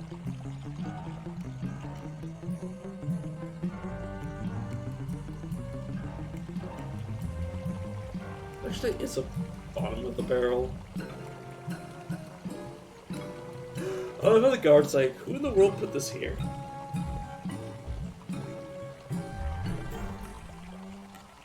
Also, if you're looking at that and you're like, how in the world does that work? It's like, well, actually, it actually really does effectively work, because it's basically focusing the light that goes towards the metal outward. So it actually will work like that. Also, he keeps scratching his head like, what do I do with this? Let's go around me, please.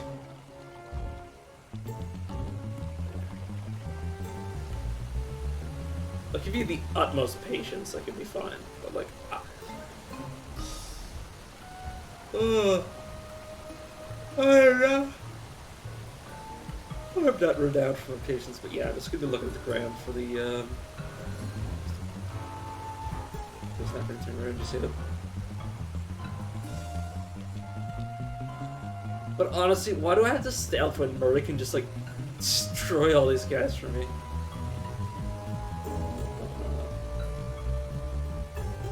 We're scot-free. We're home scot-free. Oh my god.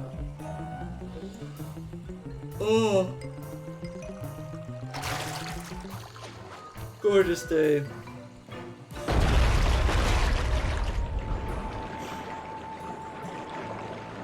I've had a crash at this moment where you're just like, oh.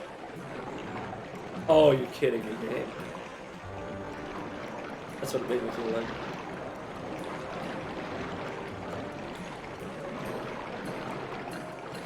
Black clouds and thunderbolts, my spice temple ruined.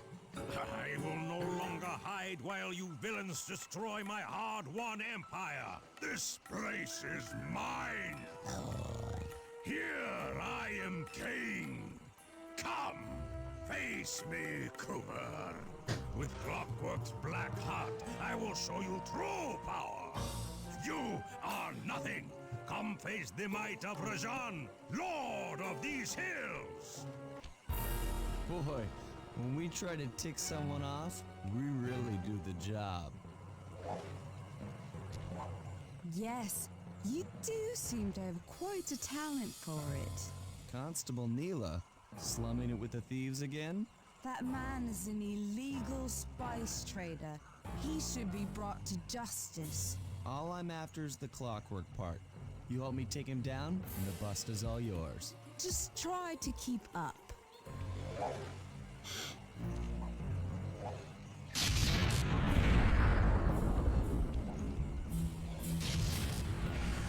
God, I completely forgot about this part.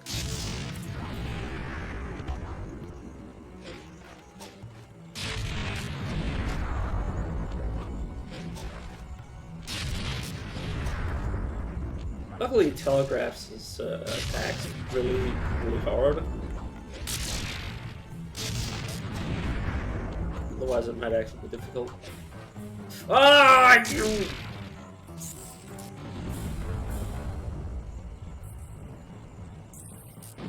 Don't mind me, Murray. I totally didn't mess it up.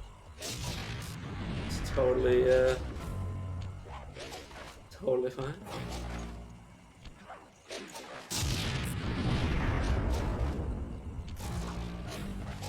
And as a kid, yeah, I definitely fell down multiple times every single time I did this.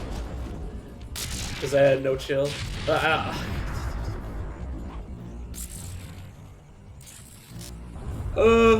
always say that, and I continue to have no chill. Oh yeah.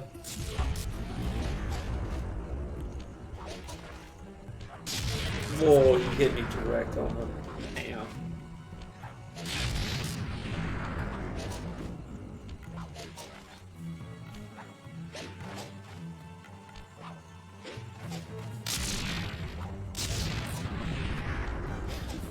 The one thing I hate is that the game gives no credence of where you're actually moving. It just like... Neela, now! Sorry. What are you doing? Oh, Sly! I'm coming, buddy! This is it? This is the Cooper gang I've heard so much about and feared these long hours? The Murray will renew your fear. Who's the Murray? All I see is a fat, pathetic weakling. I might be big and not as smart as the other guys, but one thing I'm not is weak.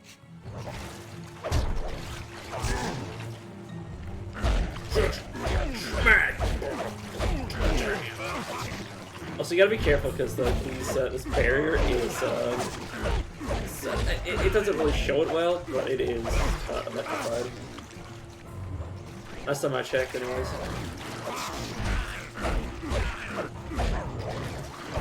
Oh, dang it. Defend your lord. Yeah. Fat, pathetic weakling. Oh, he shakes his head! Damn it. He's directly attacking me. Oh. The Murray isn't exactly very agile, so I gotta be careful.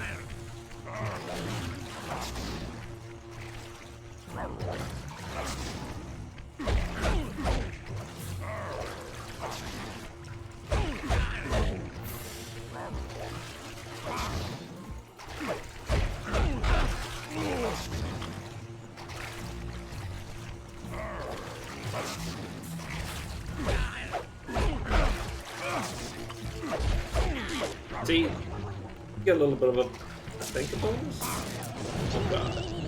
I don't know if you're supposed to stand on the lapel, it's a wish shot. Dispatch this fool. Well, these are the guys that give me the HP, I believe. Let's see what how I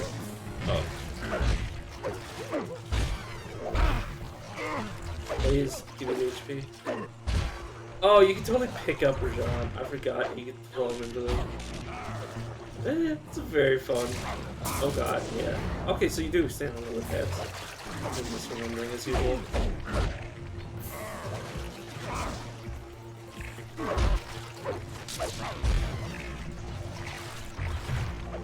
But yeah. So, I remember this fight so vividly. Not that I was good at it. It was mostly because it would actually hold me hostage for long periods of time and then crash. That was usually the escape for me. So I would love it. I would play a part that I didn't like, and then it would crash.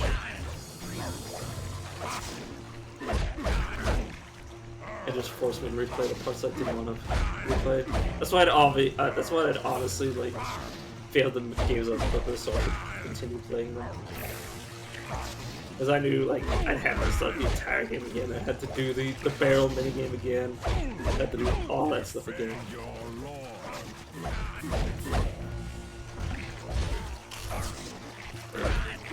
Yeah, I got the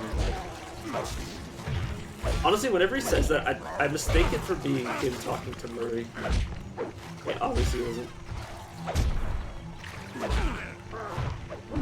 Oh yeah, the combo is or the full efficient combo is hitting him, throwing this at him, and then hitting him 3 times. From what I remember.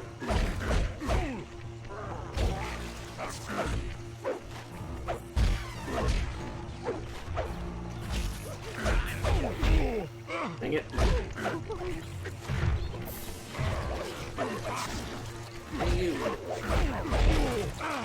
I hit you 3 times. See, yeah, these guys do give you HP. So as a kid, I used to like run around until I got HP. I'm just an absolute coward.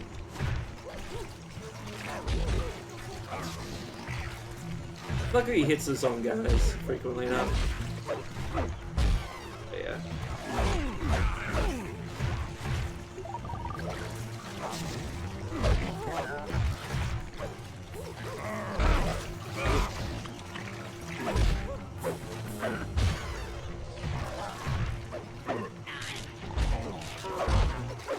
Oh, we got hit twice by that. That's funny. I like how his pitch turns up. Yeah, I think I can just like slam into him now. Yeah, there's like a few more hits, and he's done. I've actually lost because of the other guys before. That they'd kill me after the. Knock him out. Want this half of the Clockwork Heart safe and sound. Clockwork's Heart. Happy day. What? How can we sneak? Throw down the ladder. Sly's hurt real bad. Can you hear me? I said Sly's hurt. There they are, Contessa. Just as I promised. The Cooper gang and Rajan all incapacitated. Excellent police work, Constable Mila. Carmelita's never been able to catch the Cooper gang. Yet you captured them in just a few short weeks. Well, I never... Really, Carmelita. Accept your defeat gracefully. Actually, Contessa, there's a good reason Inspector Fox never caught the Cooper gang. She's been in league with them the whole time. Liar! Prove it! This is a photo of Carmelita dancing with Sly Cooper on the night the Clockwork Wings were stolen. But I didn't know I was dancing with Cooper. You two certainly seem very familiar in this picture. Men, place Inspector Fox under arrest. I'll get you, Neela. Don't think I won't. Such a pity when an officer falls from the light. Yes, indeed. I can't that? That double-crossing cockney liar! It's actually a triple crosser. But she crossed the police to tell us. Or no, well, I guess she crossed the. Though statistically improbable, I had to face the facts. Neela had betrayed us, my teammates were captured, and I was all alone. While intellectually inferior, Sly and Murray had always been a rich source of sociological interest. The long walk out of the jungle gave me time to reflect, and with each passing step, my sense of isolation grew. Shockingly, my comrade's absence had a profound emotional effect on me. This was it. This was the true test of friendship. Upon reaching the van, my resolve was hardened. I had to save my friends. But first things first, I had to learn how to drive a stick shift.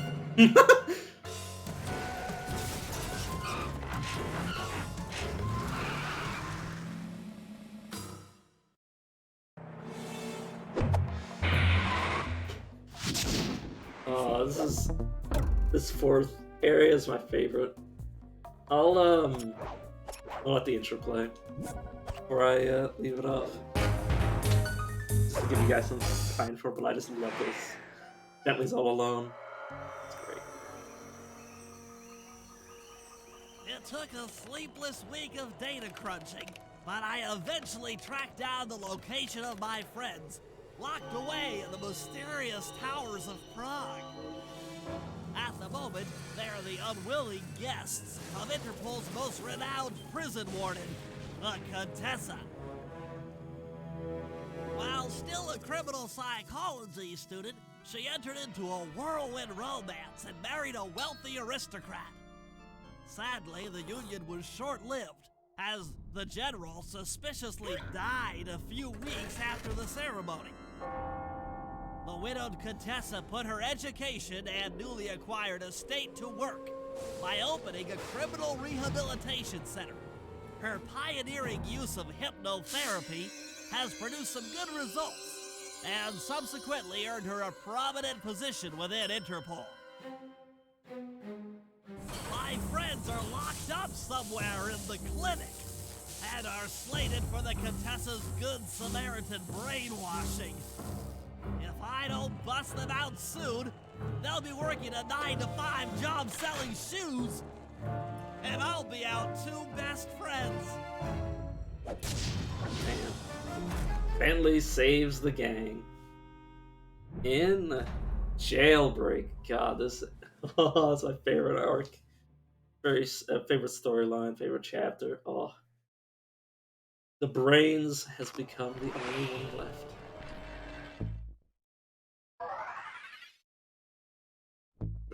Run like a turtle has never run before. Yeah, my favorite mission. You our first to start with is Bentley. I should make my way over to the Contessa's house. Maybe I'll pick up a few leads on the location of Sly and Murray.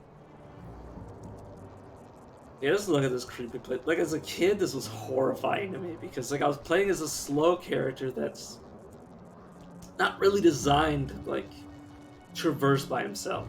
Like usually Sly blazes the trail, but now you have to play as Bentley, who's just not as maneuverable in this creepy place alone.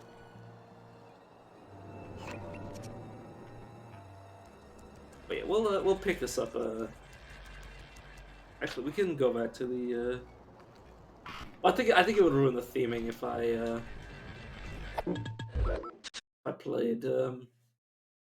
If I went back to chapter select and played as Sly to collect all the collectibles, so I'm just gonna end it here. Save and quit.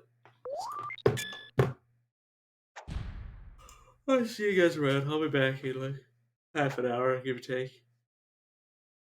Another game.